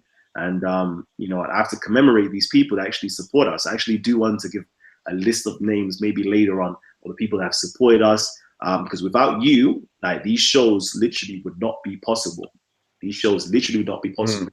In the sense that those people who actually help us and donate us and promote us, helps us to actually pay our bills, helps us to keep the light on, helps us to buy what's called, you know, different resources, cameras, integrators, you know, all the things, the audio equipments. They help us to pay for our editing stuff, help us to pay for our you know, our broadband, everything. Like it all helps to create these shows, trust me. So I'm very much so grateful for those people who donate. If it wasn't for you, yet again, by donating, these shows would not be possible. If it wasn't for you sharing these links, for giving us our likes, it would our shows wouldn't be able to continue, because it won't be able to reach the vast amount of people that it does. So thank you for those of you guys who actually like us and share our stuff. And obviously for those of you who comment a lot as well, that there helps to boost us, because it gives us, you know, it shows us that you are actually engaged with the information, that you guys are actually learning something. It actually makes us feel that we're doing something very much so worthwhile itself. A lot of times we're actually removed from our families because we're trying to give you this information. A lot of times we're reading loads of books. We're spending like, you know, loads of money, like £50 a week, buying new books to gather some new information to come and bring it to the audience and things like that. So all you guys help us out by the various things that you do. So yeah, let's get back into this. Let's get back into this, my brother. What you saying? What you saying to me? Let me Me, see. you know. Questions. Oh, it's a sister. Tafari is a sister and still. Okay. So thank you, Queen. Thank you. Peace, sister. Peace. Peace and love. That's real. That's real. So yeah. Is there anything else? Is there any other questions that needs to be answered? Anybody on the panel right now that has a question? Wait. So this is your opportunity. If you've got any questions, let us know. Elna, if you've got a question, let us know. If not, all right, you're good. Cool. Any questions going on in the comment section? All right, cool. So you're saying, guys, what do you want to say? Me, you know, yeah, I just want to say thanks, man, because you know what I mean. I think this was a good show. Not saying that this is the end of the show, but I think this was a good topic now, because this thing had to get addressed on the whole idea of the creator and how people from an African's perspective saw the creator as part of nature, and nature being a part of the creator, and all those questions that our brothers asking Speaker's Corner and places that have been. This is a good opportunity for them to listen and hear and then do the research. Because that's the thing that Kalam always stressed. Don't just take our word as gospel. Go and do the research, gain the knowledge, understanding. Because we're just normal people like you guys, you know. You know, we just like to read. So a lot of reading. Get the books. My brother showed the books. Get those books and gain that knowledge, you know. So I'm grateful for this. You know what I mean? And I'm grateful for you having me to share some of the knowledge with the people. Yeah. And there's somebody saying, well, instead of the Islamic concepts, I don't know. Shall we talk about Islamic concepts now? Let us know. Let us know. Islam, would you like to be represented? Okay. So yeah, let us know if you like to be represented, because we can go into that right now. I don't know. My brother was asking me to do this, you know. My brother was asking me to do this. Are you ready? Are you ready? So actually, no, let me ask these questions, actually. Let me ask my questions to my Muslim brothers and sisters out there, because I'm pretty sure our Christian brothers and sisters hold the same thought as us in this respect, meaning creator and creation is one and so forth. I want to know, in your terminology of Tawhid, what does your term of Tawhid actually mean when you talk about the oneness of the creator and when you talk about the unity of God? What do you mean about the unity of God? That's what I would like to know, because we gave our explanation of our interpretation or our understanding of Tawhid or the unity of God, meaning unified within inside of its creation, meaning it has divisible parts, or God has divisible parts, but one comes together is when you view it in one, as one. That is what God is in its whole, in its entirety. So we can look at the finite parts that makes up the infinite. So infinite literally means a immeasurable amount of things. So a measurable amount of things. So a measurable amount of finite things make up the infinite. Okay, so one grain of sand from a beach is the finite thing of the numerous amount of sands there are on the beach. Does that make sense? So within inside of our conceptualization, we have these different divinities or these different aspects of nature that represents one aspect of the whole divine. Okay, so I want to know, what does it mean within inside of your tradition? What does it mean? Okay. Wow, I was reading, you guys are crazy in the comment section still. All right, so I'm giving you guys the opportunity to answer those questions. If you would love to jump onto the panel itself, I tell you every single week, you feel free, okay? We open our channel to everybody and everybody, anybody and everybody that is respectful and respectable enough. Okay, we open it up. So all you have to do is go down in the description box, find the Facebook, my Facebook link. Okay, go down there, find the Facebook link, inbox me and request the link to come on live right now, and I will give it to you. Okay, we'll give you the link. You can jump on live. You can ask some questions. You can make some comments, and let's get it in. Arm, leg, arm, head. 5% nation of gods on earth. How you mean? How you saying? What you saying? What you saying, God? What you saying, Earths? I love that. I love that. I love seeing that we have, it's so diverse. It's so diverse. We've got loads of people from diverse backgrounds that are tuned in right now. Remember, this show is for you.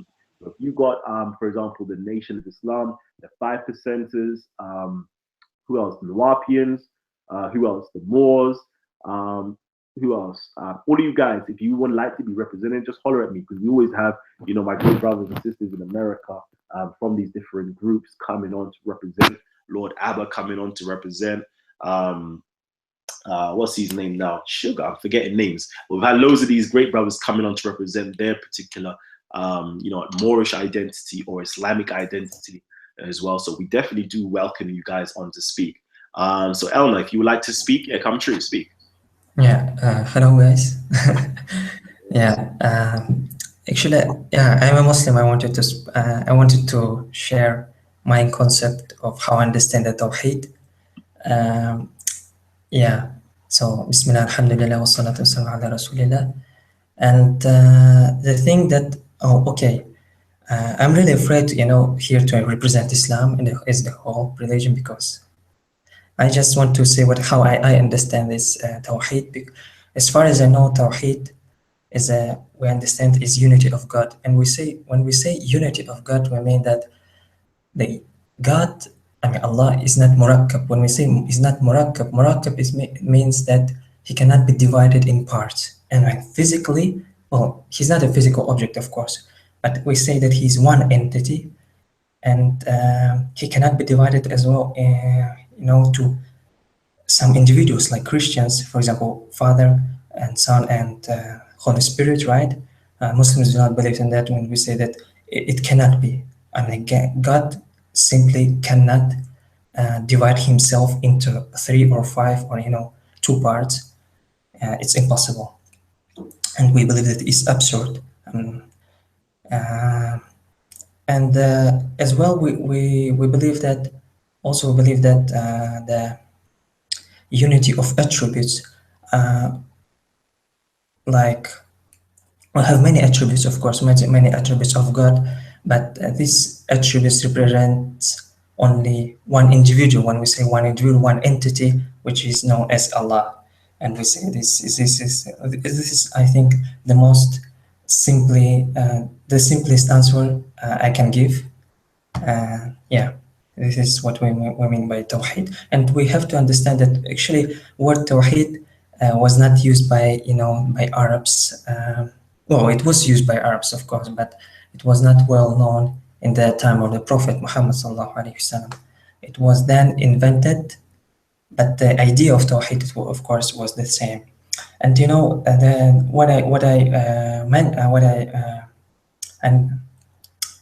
oh my God, I forgot that word in English. Sorry. What I noticed, yes. What I noticed that in Speaker's Corner, for example, I watch videos, I watch debates, and as the whole in the Islamic world, it's quite difficult to give one understanding of Tawheed, because, for example, we have many sects. We have Sunni, Shia, and so on. For example, in Sunni, for example, we have Wahhabis, right? I don't consider Wahhabis as Sunnis, but some people do consider them as Sunnis as well. Well, Wahhabis, or the preachers of scholar called whose name was Ibn Taymiyyah.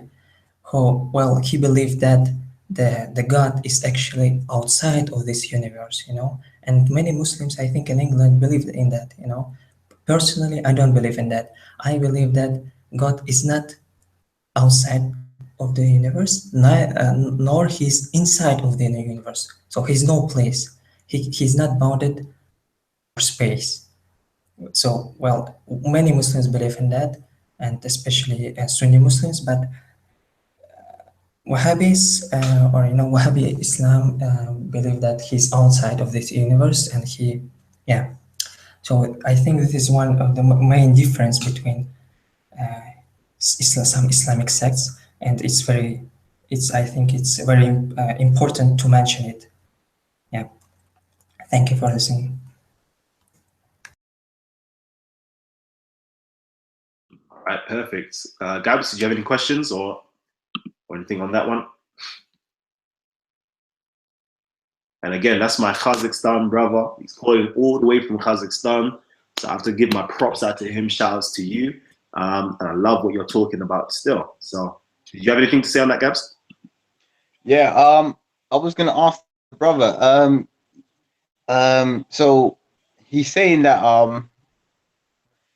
you don't see the creator or Allah in creation or part of creation. Is that what you're saying? If I can remember. Brother. What I mean is we can't see his signs, that, but he's not in this world. He's not inside this world. I mean, with his entity is not inside this world. His knowledge inside this world, Yeah.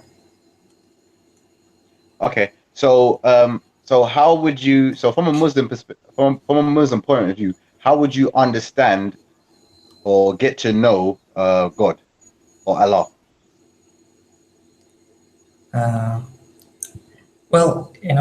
From Muslim perspective, of course, we understand Allah as He told us about Himself. I mean, we believe in the Quran and the Sunnah, in the scripture Quran, and how did He describe Himself in the Quran? We believed in the same thing, and we believed that how He described Himself. So, okay. Yeah. Okay, I just wanted to ask. The reason why I asked that, because if there was no text, like you just said you understand Him. He told you from the Quran, which is the text. What I'm trying to understand is, let's just say if there was no text, to say that you wouldn't understand Him, how would you understand the Creator? Yeah, this is a good question, of course. I think there are some attributes, or there are that we can get, with our logic, or we can understand. For example, we can understand that God is all-knowing. Well, I think it's quite logical. Well, maybe some people will not agree with me. I don't know, but I think for me it's logical. Even if I was not a Muslim, I would probably believe that the God is all-knowing, because for me it's quite for me it's quite straightforward that He's all-knowing, all-powerful, and some other attributes as well. But for example, the attributes, like in Islam we have 99 attributes, 99 names. For example, the name Ar-Rahman, which is merciful, or yeah, I think it's merciful. Yeah, I think that logically we cannot get to it. We cannot understand that the God is merciful just looking in this world. Well, this is how I understand Allah, and how I understand this Creator. My point that without scripture we would not understand some attributes, but we would understand some attributes as well, like all-knowing, all-powerful, and so on. I think. Okay. Just the last bit to say, because for me, Mhm. like those attributes that you just explained, I could understand that by looking at nature. So that's the only way I would have come into contact with those attributes. So you're saying if a God was all powerful, where would be the first place that I see power, that I would have seen power or come into contact with power? The first time I would have probably seen that most likely would have been via my dad, as in growing up as a child. You know what I mean? Seeing his strength. Do you see what I'm saying? Which is, and my dad is obviously a form or aspect or in nature. He's from nature. The same way I would have seen the attributes of mercy via my mom, or you know what I mean, or family or relatives. So what I'm trying to say is all these attributes that you give to the creator, I'm sure these things you would have experienced and got into contact with that through your natural environment. You know what I mean? By looking at nature, or just looking at your environment, and even your relatives, your family, and your friends. So what I'm trying to say is, I can understand. This is why we can, for me personally, I can see the creator or this supreme being as part of that, because I wouldn't understand this creator or supreme being nature or in my environment. Because if he's not a part of that, then to me it doesn't exist. Do you see what I'm saying? Yeah, yeah, If I can't see him in that, then it doesn't exist to me. yeah. I get it. Understand it. I could never understand him. Do you get my point? That's all I gotta say.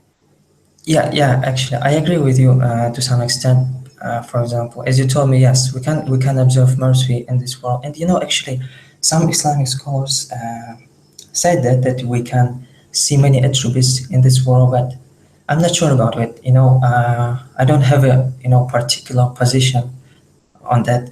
I have a particular position about all-knowing, as you said, or all-powerful. Yes, we can see it in the nature, of course, but mercy is is quite.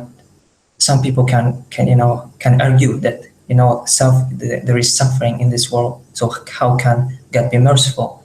Uh, well, I don't have such questions, but some maybe atheists or agnostics have such kind of questions, um, and saying that he is well. I believe that I can see his the result of his actions in this world, but he's not the part of this world. You get it? He's not the part of his world, uh, like physically. Of course, he's not a physical object. I know that, but he's not physically a part of this world. Maybe he has own nature. You get it? He has own nature, which is not bounded by time or space and space. But because why I'm saying this, because if he if he I'm like, we believe that this universe had a beginning, like in Islamic perspective, this universe had a beginning. So there was some time, some period of time then where or when this universe did not exist.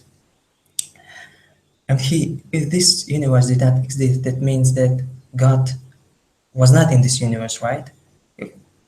Right? He was not in this universe. But then after he created this universe, you're telling me that he's within this world. So that means that God changed. But we believe in Islam, from Islamic perspective, we believe that God cannot change. I mean, like, he's so perfect that he doesn't have to change. You get it? Or Yeah, I get what you mean, brother. I like your questions. It's good. I like this little dialogue that we're having. But to me, on the question that you on what you were just saying, you said prior to Allah creating, it would have. I think you said it would have been nothing or something like that. What for my no, opinion, no. huh? Okay. No. From Actually, maybe I didn't get your point about this. That God is part of our world. Do you mean that he's within this world or what? Within this universe? okay, so let me break it down. So for my opinion, it's like this. Before creation, so you have Allah, then obviously Allah created. But prior to Allah creating, what would have been there? It would have just been Allah, right? In Right. existence. Right. So now, if all there is Allah in existence, and now Allah creates, surely whatever He creates would still be in the essence, not in Him or in the essence of Allah. Do you see what I'm saying? It wouldn't be outside of itself. I mean, there's a space or void away from Allah. If I try to pull it in my mind, so if all there is Allah, if you can understand what I'm saying, if all there is Allah, yeah, in existence before He creates, Yeah. to create, it Yeah. would only be it would only be in His essence. I don't see how it will be separate from it, from His essence or Him. If it's just Him, that was just there prior. So another analogy that I'll always use, especially in Speaker's Corner, is like if there is a sea, if there's a sea of water right now, we go to the beach and the sea's there, and you have an empty bottle, yeah, and Right. you take some of that water from the sea and put it in that bottle. Is what's in the bottle different from the sea? No, it's not. Exactly. It's just in a different part. So now, if all there is just Allah, something, why are we now going to separate and say it's not Him? There's nothing to do with Him. It's just nothing. I don't. That's the bit I just don't understand. Do you know what I mean? Yeah. Yeah. So I hope you understand what I'm saying. But yeah, that was all. Yeah. I don't know if Yeah. Yeah. So Yeah. if Sure. I'm getting you right, if I'm getting you right, basically, you're saying if all there is that is in existence is Allah, okay, and Allah is supposedly the one, okay, where is He getting the substance from which He's creating from? Because yeah, if Allah is the all, okay, He's the all, He's the one, okay, therefore you should not be able to take from Him or add to Him. So where is the parts that He's getting to create from? If you're saying He's creating from nothingness, you're now creating a dualistic principle, and Allah is no longer one, He now becomes two, because there is a second thing which is there with Him, which is nothingness. Is that what you're saying, basically? So you cannot create out of nothing. That's number one. And if there is a nothingness, and therefore there is a second, or there's a dualistic principle to be able to create from. So therefore, if Allah is one, Allah is everything that exists, the only thing that He could be creating out from is the thing which makes up His essence, which is what I get you're trying to say. Correct? Yeah. Yeah. Actually, correct. Yeah. We believe that Allah created from nothing. This universe and everything else He created from nothing. Yeah. And then just to help out my Muslim brother, there's a great mystic philosopher, Ibn Arabi, Oh surmised yeah. that the 99 names are outward signs of the universe's inner mysteries. Okay, so the 99 names are, the signs, or the outward signs of the universe's inner mysteries, which is very powerful, because it's now saying that these 99 names or attributes are the things that you can actually find inside of nature, which tells about its inner mysteries, which is very, very, very actually key. Those people who think that Allah is outside of His creation or doesn't dwell inside of its creation, um, It's quite amazing. But anyways, let me go over to my brother Khonsu, and we've got our sister Tiffany, who's here with us. Peace to you, King. How you doing, man? Khonsu, can't hear you though. Can't hear you, unfortunately. Like your mic, you have to plug in your mic. I know you've unmuted yourself, but your mic's unplugged. Again, we've actually got Queen of Fu coming in on Monday. Right. Monday, Queen of Fu will be here. That will be 4:30 p.m. Eastern Standard Time. So my American followers, Queen of Fu will be on here 4:30 Eastern Standard Time, and that would roughly be around 9:30 p.m. GMT or Greenwich Mean Time or English or British time. She'll be on here 9:30. Okay, this is Monday, so please, look out for that show. That's going to be a powerful show itself. Tomorrow, Black Eyes TV has actually got not ancestral voices. There's another name. I can't remember the name right now. But Emerson will be on Black Eyes TV. So if you haven't already, go over to Black Eyes TV, subscribe to them, and see the powerful information they're pushing as well. Khonsu, my fellow Team Osiris, brother, drop some knowledge, and please let everybody know who you are and what you do and your channel as well. Yeah, peace, brother. Peace to everybody out there. Peace to brother Kalam, really good friend, Team Osiris member, like you said. I'm just a truth seeker, man. I do have a team. I got a channel on YouTube. I actually have a couple. Khonsu Sheshmu Amun, and also Team Osiris and Team Osiris Rises. I do believe in science as a method of discovery. And I'm also very much so mystic. So you can say I'm a scientific mystic, Kalam. I'm not one to discredit religion because I think religion is healthy with a sound and trained mind. I don't think that it's an unhealthy thing. And I think that the nature of God is in the mystery and the purpose of why God is used. Because there's a public and there's an esoteric side of religion. The public side, we see that in the streets, parades, processions, public worship. The private side is the one we don't see. The education of the monks, the nuns, the priests, priestesses, whoever that might be. And it requires a certain dedication of time to have that understanding in the private.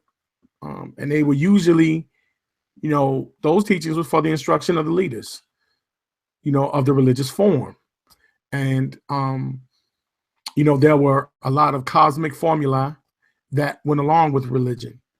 And you had to be trained in order to understand religion. But what happened is you have religious forms versus religious principles, because religious forms go through certain stages. They're born and then they grow and develop and they multiply and divide and ultimately they die. And when they die, you have remnants of old religious forms that turn into religious principles. And, these concepts are passed through different motifs throughout the years based on ethnic perception. And, they adopt those same motifs in different forms, and, it's not really it's not really a thing to debate to me, Kalam. Not one at all. True. You know what? Let me see. What else are we going to be doing right now? For those of you who are actually new to Dynasty TV, you know what? We literally was birthed out of the idea that the intellectual giants, the titans of our community, should have a well-organized platform to present, discuss, and debate critical information affecting our community, proposed by you, our audience members, our community. And we also get our community members on the panel to discuss all these great information. Hopefully tomorrow as well. I definitely do want to put on another show.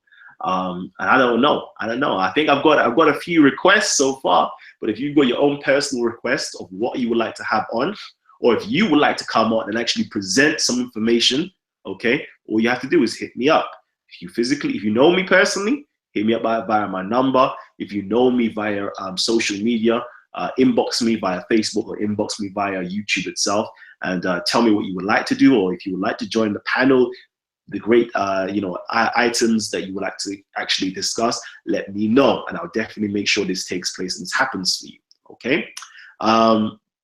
Consumer brother, you didn't even tell them. Did you even tell them your channel? Yeah, I did. Consul Amon is my channel. Team Osiris Rises. I have a Facebook page, The Mind of Consul. Facebook / Do you even have that screen sharing program on your laptop at all that you could possibly show like your YouTube page that everybody could kind of be aware of the things that you do and the dialogues that takes place on your channel? Yes, sir. I can do that, man. I appreciate that. I'll do that really quick. Let's see.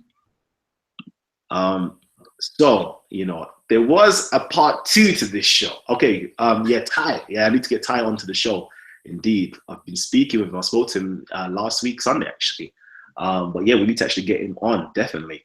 My brother Saracen says, when you say he is above his throne, what do you mean? Do you follow the deviant Wahhabi Sheikh Uthaymeen?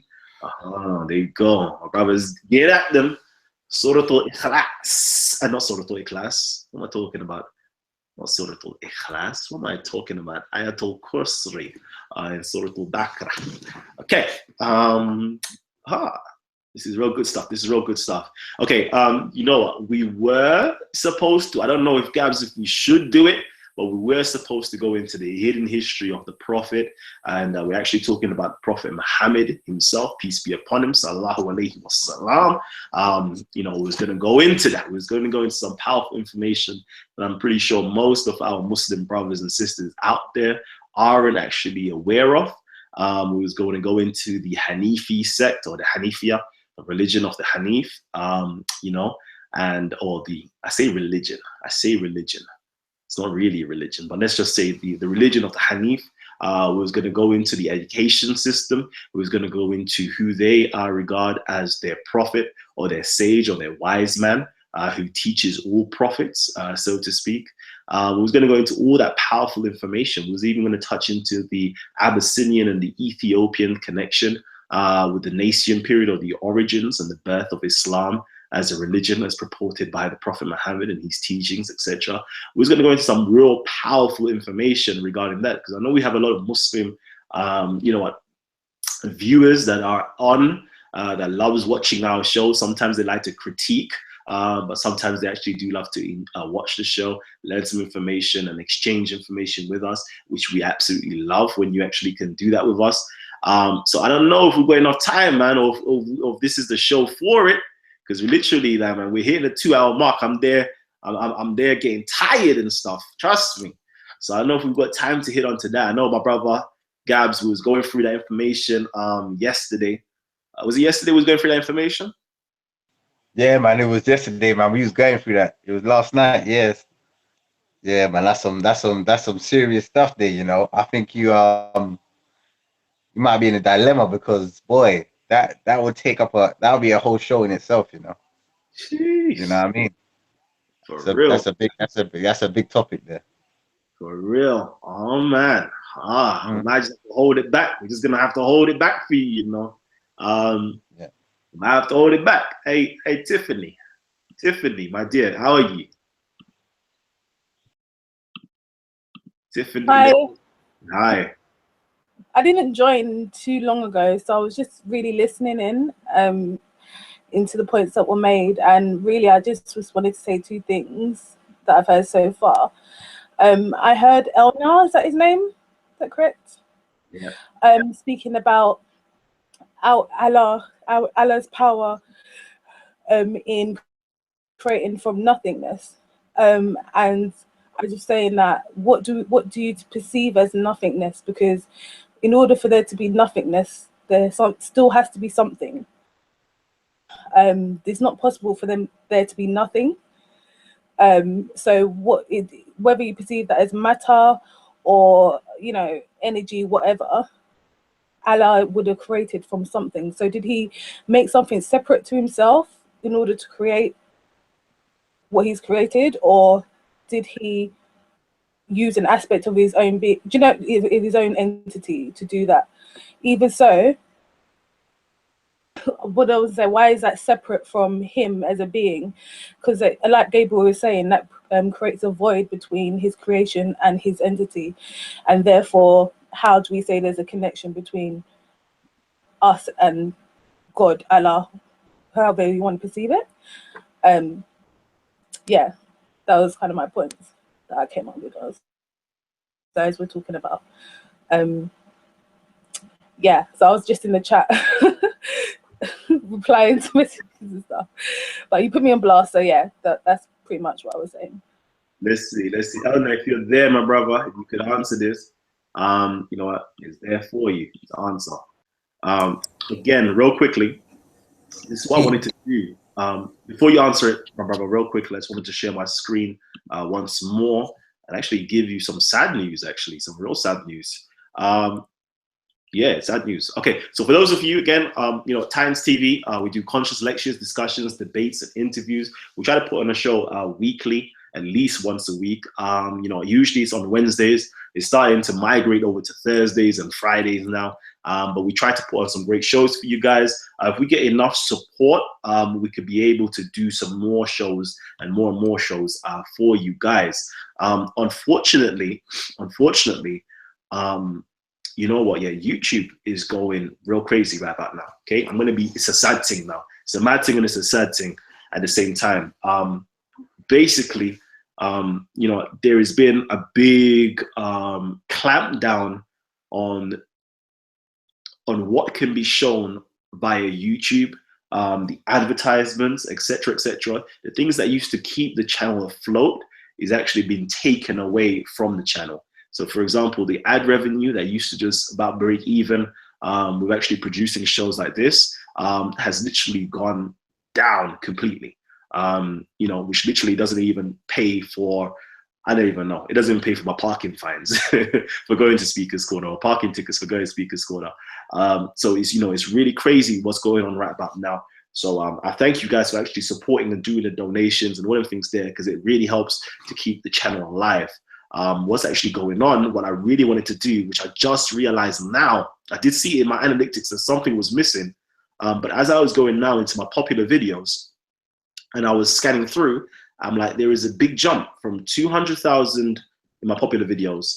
It jumps from 200,000 views for Jew vs Muslim, and then it goes down to something here, which is Hamza debates atheist, and it jumps out to 99,000 views. But there was a video that I'm cognizant about that was right in the middle here, okay? And that was actually with my sister, Tiffany.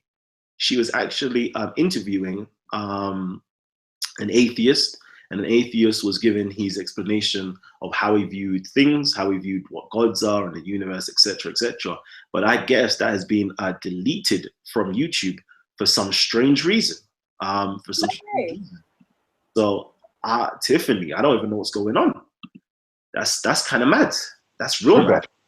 Like, and there's no swearing on the video. There is nothing really that's offensive in the video at all. So it's getting kind of crazy. So, you know, I personally bought, you know, literally recently, let me see, here it is. I had to buy this. I had to spend like over £100 buying something like this, which is a removable hard drive, because it comes to the point now where we actually have to start saving and storing all of these videos on all of these great conscious sites, such as here on Titans TV. You know, I'm not going to ask you guys to upload my videos. Please don't upload my videos on your channels or nothing, but please download some of these videos that you think that have been very helpful to you, because it seems as though that, you know what, YouTube, Google, and these other different advertisers are starting to pull certain videos and demonetize certain channels and certain videos, and even pull down other people's channels themselves for reasons I couldn't even tell you. So please, if you can, try your best to actually download some of these videos that we do have here, because they may not actually last, just as this video, which was the atheist video that you actually did. And I'm sad. I've just realized now which video is actually missing. So sorry, Tiff. Well, that's shocking, isn't it? I didn't even notice. I think I shared it not too long ago, so it must have been recently. Yeah. But it's not a problem. We'll do it bigger and better, innit? Wow, man. That hurts me, man. That hurts me. I'm actually gonna try to see if I can find it again. If it's actually gone. No, actually it's here. So where is it gone then? No, it's here. It's here. I found it. I think it's still here. But it's not actually showing in my popular videos. So I don't know, but I know a lot of videos are starting to be deleted. So please try your best to save some of our videos if you can.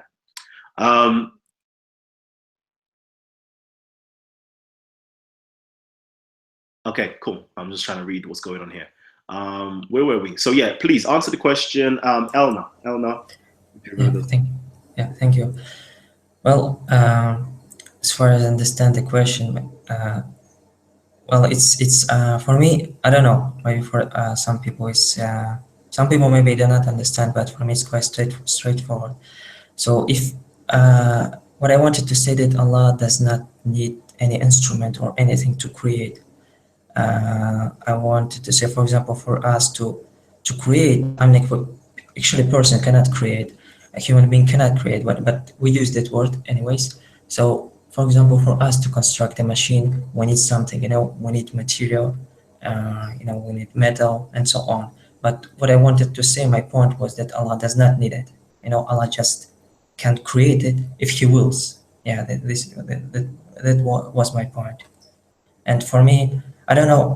For me, personally, for me, it's quite easy to understand, because if He's God, He can do whatever He wants. Yeah.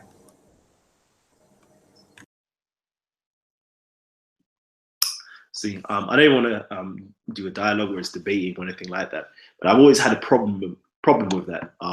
When my brothers and sisters say that, like Allah could do as He wills, and so forth, and things like He creates out of nothing, and I think that is, I personally find it problematic. I don't actually think that the text itself supports, usually what people are espousing. Personally, I love Islam and I have a different conceptualization of Islam. Maybe I was schooled or educated from a Sufi perspective, quite possibly in terms of Islam. But when people say, Allah can create, simply says be, and it is. And every single time where He simply says be, this is like fiat, or to bring things into existence by simply pronouncing a commandment, such as a king would decree things to be done. It's that principle, but there is actually something physically being done to make that thing come into being as how it should be coming into being.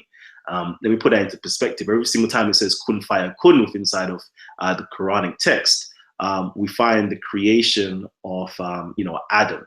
And we know that Adam was created out of the dust of the earth and so forth. There was actually a formalizing period that was taking place where Allah Himself actually supposedly breathed the spirits from Himself into the lungs and nostrils of Adam. So we can see there is actually a physical element taking place. Even with the respects of kun faya kun, again used in the term of Isa or Jesus or Yeshua coming into existence, we actually see there is something physically taking place where an angel known as Jibreel actually comes in as a rajul, a well-formed man, and actually giving this child over, or telling or announcing that a child will be born, etc., to Mary. And Mary had to go through gestational period. She had to go through pregnancy where the baby is now formed, etc., and now is born as a baby and grows up to be a human being. If it was simply kun faya kun, then let's just go pow and let Jesus appear out of thin air. But we know Jesus never just simply appeared out of thin air.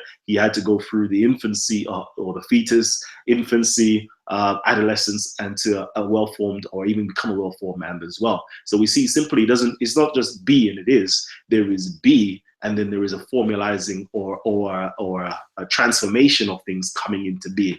Same thing as the universe. When we actually go back and we check into the hadiths and so forth, Allah didn't just simply say be, and then pow, everything came into existence. He was forming things from that was already pre-existence. So for example, he was going into the waters, he was grabbing certain elements, they say, out of the waters, creating smoke that became the heavens, creating earth, pulling out rocks that became the earth, etc., etc. We can see that he was taking things from pre-existing material.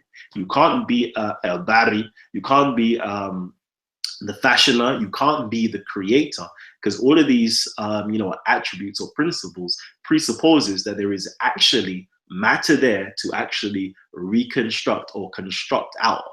Okay, you have to have matter there to construct out of, or energy there to construct out of. So that's my own personal take on it. There has to be some type of energy or matter there to construct things, to make things into existence. And me personally, I hold on to the ancient Egyptian philosophy or the African philosophy that these things are coming evidently from the essence of an individual, because the creator and creation is not separate from each other.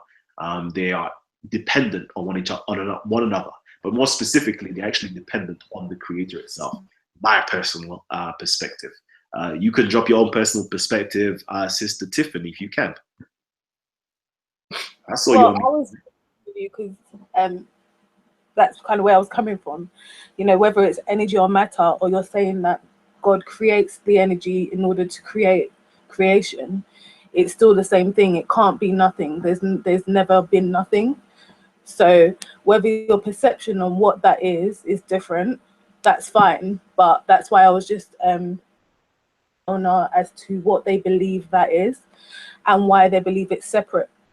Because if you're going to create something, it's going to have your stamp on it, like on any level. Do you see what I mean? Like on a mighty level or a basic level, it's going to have your stamp on it. It's going to have a part of you in it, spiritually and physically. So I was just coming from the point of what they believe, what is being created from.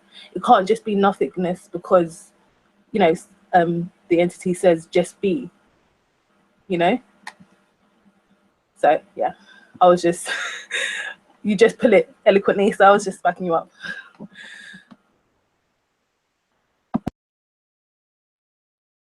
Literally, you know what, we have actually reached the end of the show. We've actually reached it. We've hit the 2-hour mark yet, people? I think we have hit the 2-hour mark. Let me just make sure that we go down to the share. Yeah, we've actually gone past 2 hours, 6 minutes. That's what we're on right now. So please let me know, guys, what do you want to do? Should we start a new show or should we close down this show? Let me know. We have over 100 people tuned in right now. You let us know what you want us to do. I know some of us here are tired. I can hear myself, being tired. I want to know if the rest of my panel members are tired.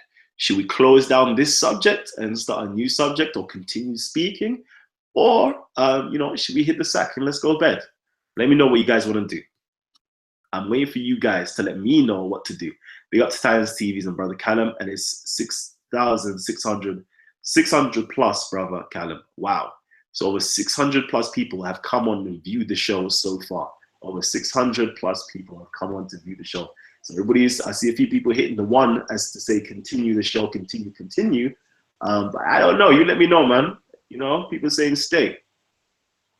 Let me do it like this. This is what I'm going to do. I'm going to continue the show, but I'm actually going to have a point where I know that the show is closed. So I'm going to do it like this.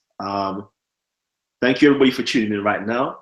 This has been Talk with the Titans, and you've been watching, the secret nature of God and the secret nature of God. We're getting into the nature of God. We've been into the nature of God. What is God, and how the ancient Egyptian Kemetics understood God. So we've just done that. So thank you for watching. Peace. Tuning out. Okay, so cool. I've just locked off that section of the show. You guys let me know. This is a free-for-all section now. Whatever you don't want to discuss, we can discuss it. But I want to take some time out a little bit. So somebody just said, did you speak about the prophet yet? No, we actually haven't. Well, we haven't actually speak about the prophet yet. Crumpets. What you saying, man? Talk to me, panel members. Talk to me.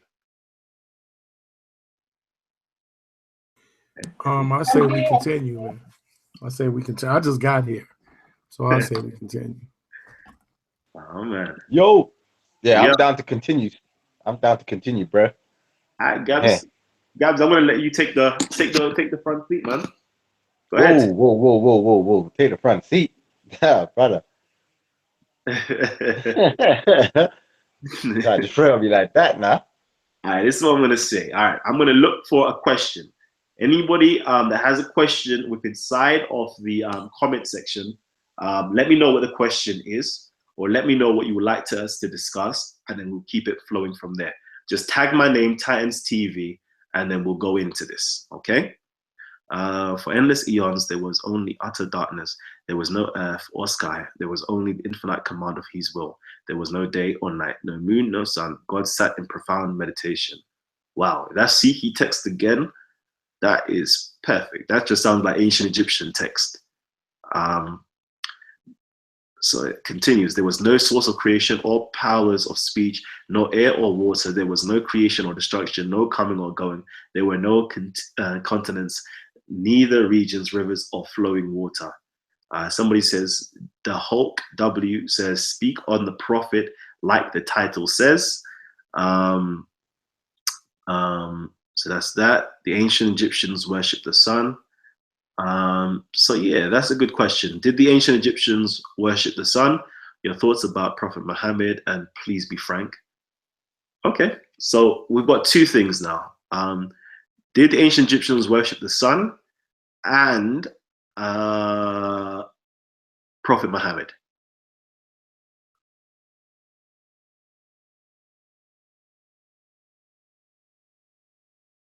You got to tell me.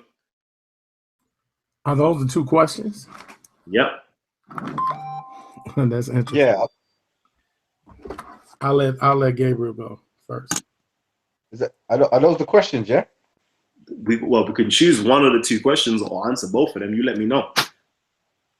Okay. I don't know. Did you want to get into something? Did you have something to add on that? I don't mind. Because I got something I got something in the Now Valley book actually that which it kind of explains a bit on the whole sun thing. And teach. You want me to get into that, yeah? Yeah.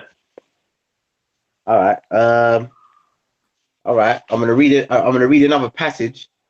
This is on page 83 of the Now Valley Contribution to Civilization book. Talking on the sun. All right, let's go in. What do you have here?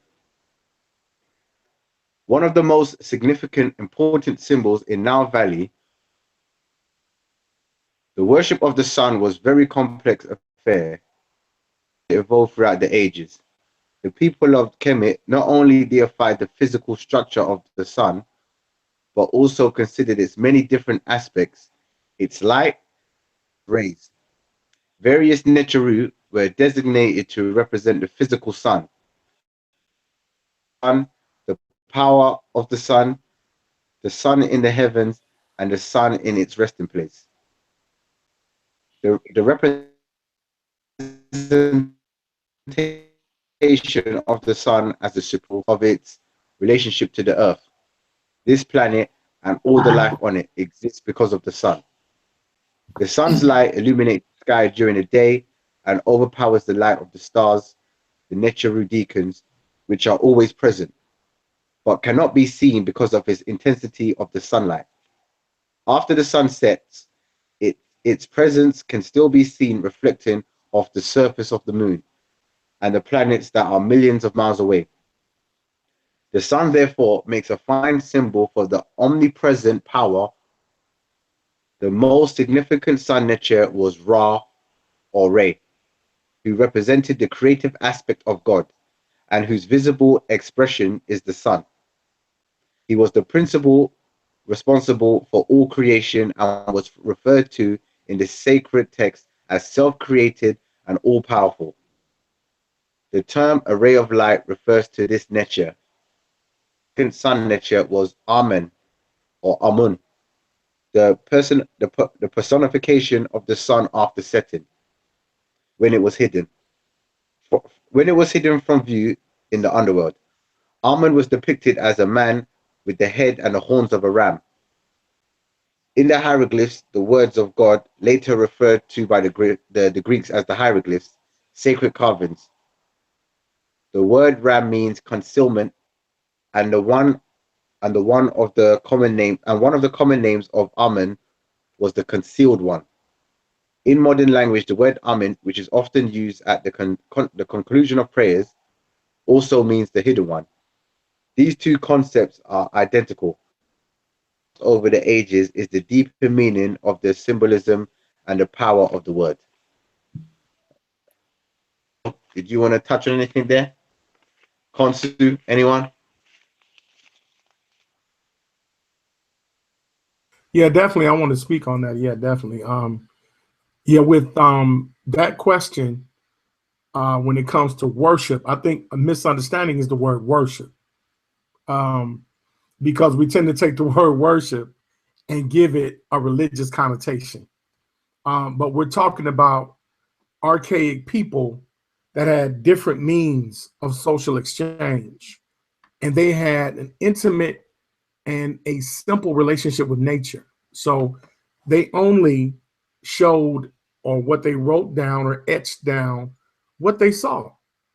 And they just saw the natural process of the sun upon living creatures, including themselves. So it wasn't in a prostratable way where the sun was an all-seeing, all-knowing entity. It was a byproduct of the universe. It was a connection of nature that assisted in growth and development. And they would watch animals of the like benefit from the actions of the sun.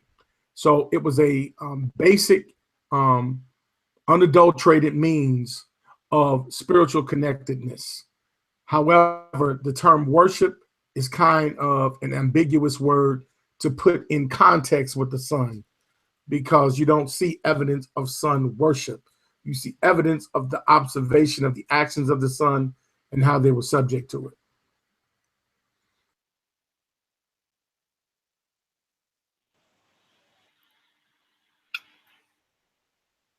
Keep going, family. Like, you don't need me. I was just going to say I agree.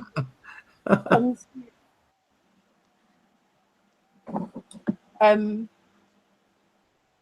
you hear me? Oh. Yeah, we can hear you. Oh, sorry. Yeah, I was going to say I was agree with that, because we have to be careful with what we're saying when we say worship, because in Kemet it was more acknowledgement of what Ra represents, or what the sun represents, its contributions to nature and science. So it was revered for that, and that contributed to so many different things on a different level, mathematically, spiritually, physically, agriculturally as well. So yeah, it's more seen as important in reference to what it represents to nature, to us as spiritual beings, rather than it being just an idol for worship. If that makes sense. Yeah, I understand you, and I also go on that, as in me and the brother have spoken it before. It showed the reverence. We gave reverence, so honor and respect. Obviously, it's two different things. It's not worship. In the book, they would have put down worship, but we know from our African mindset that is just giving respect and honor to nature and to your ancestors. You know, we didn't deal with the worship like the religious people having their mindset of worship. You know what I'm saying? So remember, people that was foreign to the land going over and seeing these things for the first time, to them it may look like worship, but when you when you actually talk to the people and understand the culture, you will see that it's a whole different total meaning. Like I gave this example before, when in my culture, being from Yoruba, when I see one of my family members or great aunts or uncles or my granddad, the first thing I would do will be to bow down. You see what I'm saying? Then after I bow down, I might get up and give him a hug and stuff. Now, in my culture, some people might look and be like, whoa, he's bowing down. Why is his granddad God? Do you know what I mean? Why is he bowing down? That's some form of worship. But in my culture, that's just another sign of respect and honor to the elders. And obviously, different people from different backgrounds might see it as something different, but we understand the meaning in our culture. So yeah, we didn't worship the sun to that extent. Bombs. Drop the bombs right back now. Power right there. All right. I love that. Brother's going in. Brother's going in. You know what? Let me get real controversial, yeah? Can I get controversial for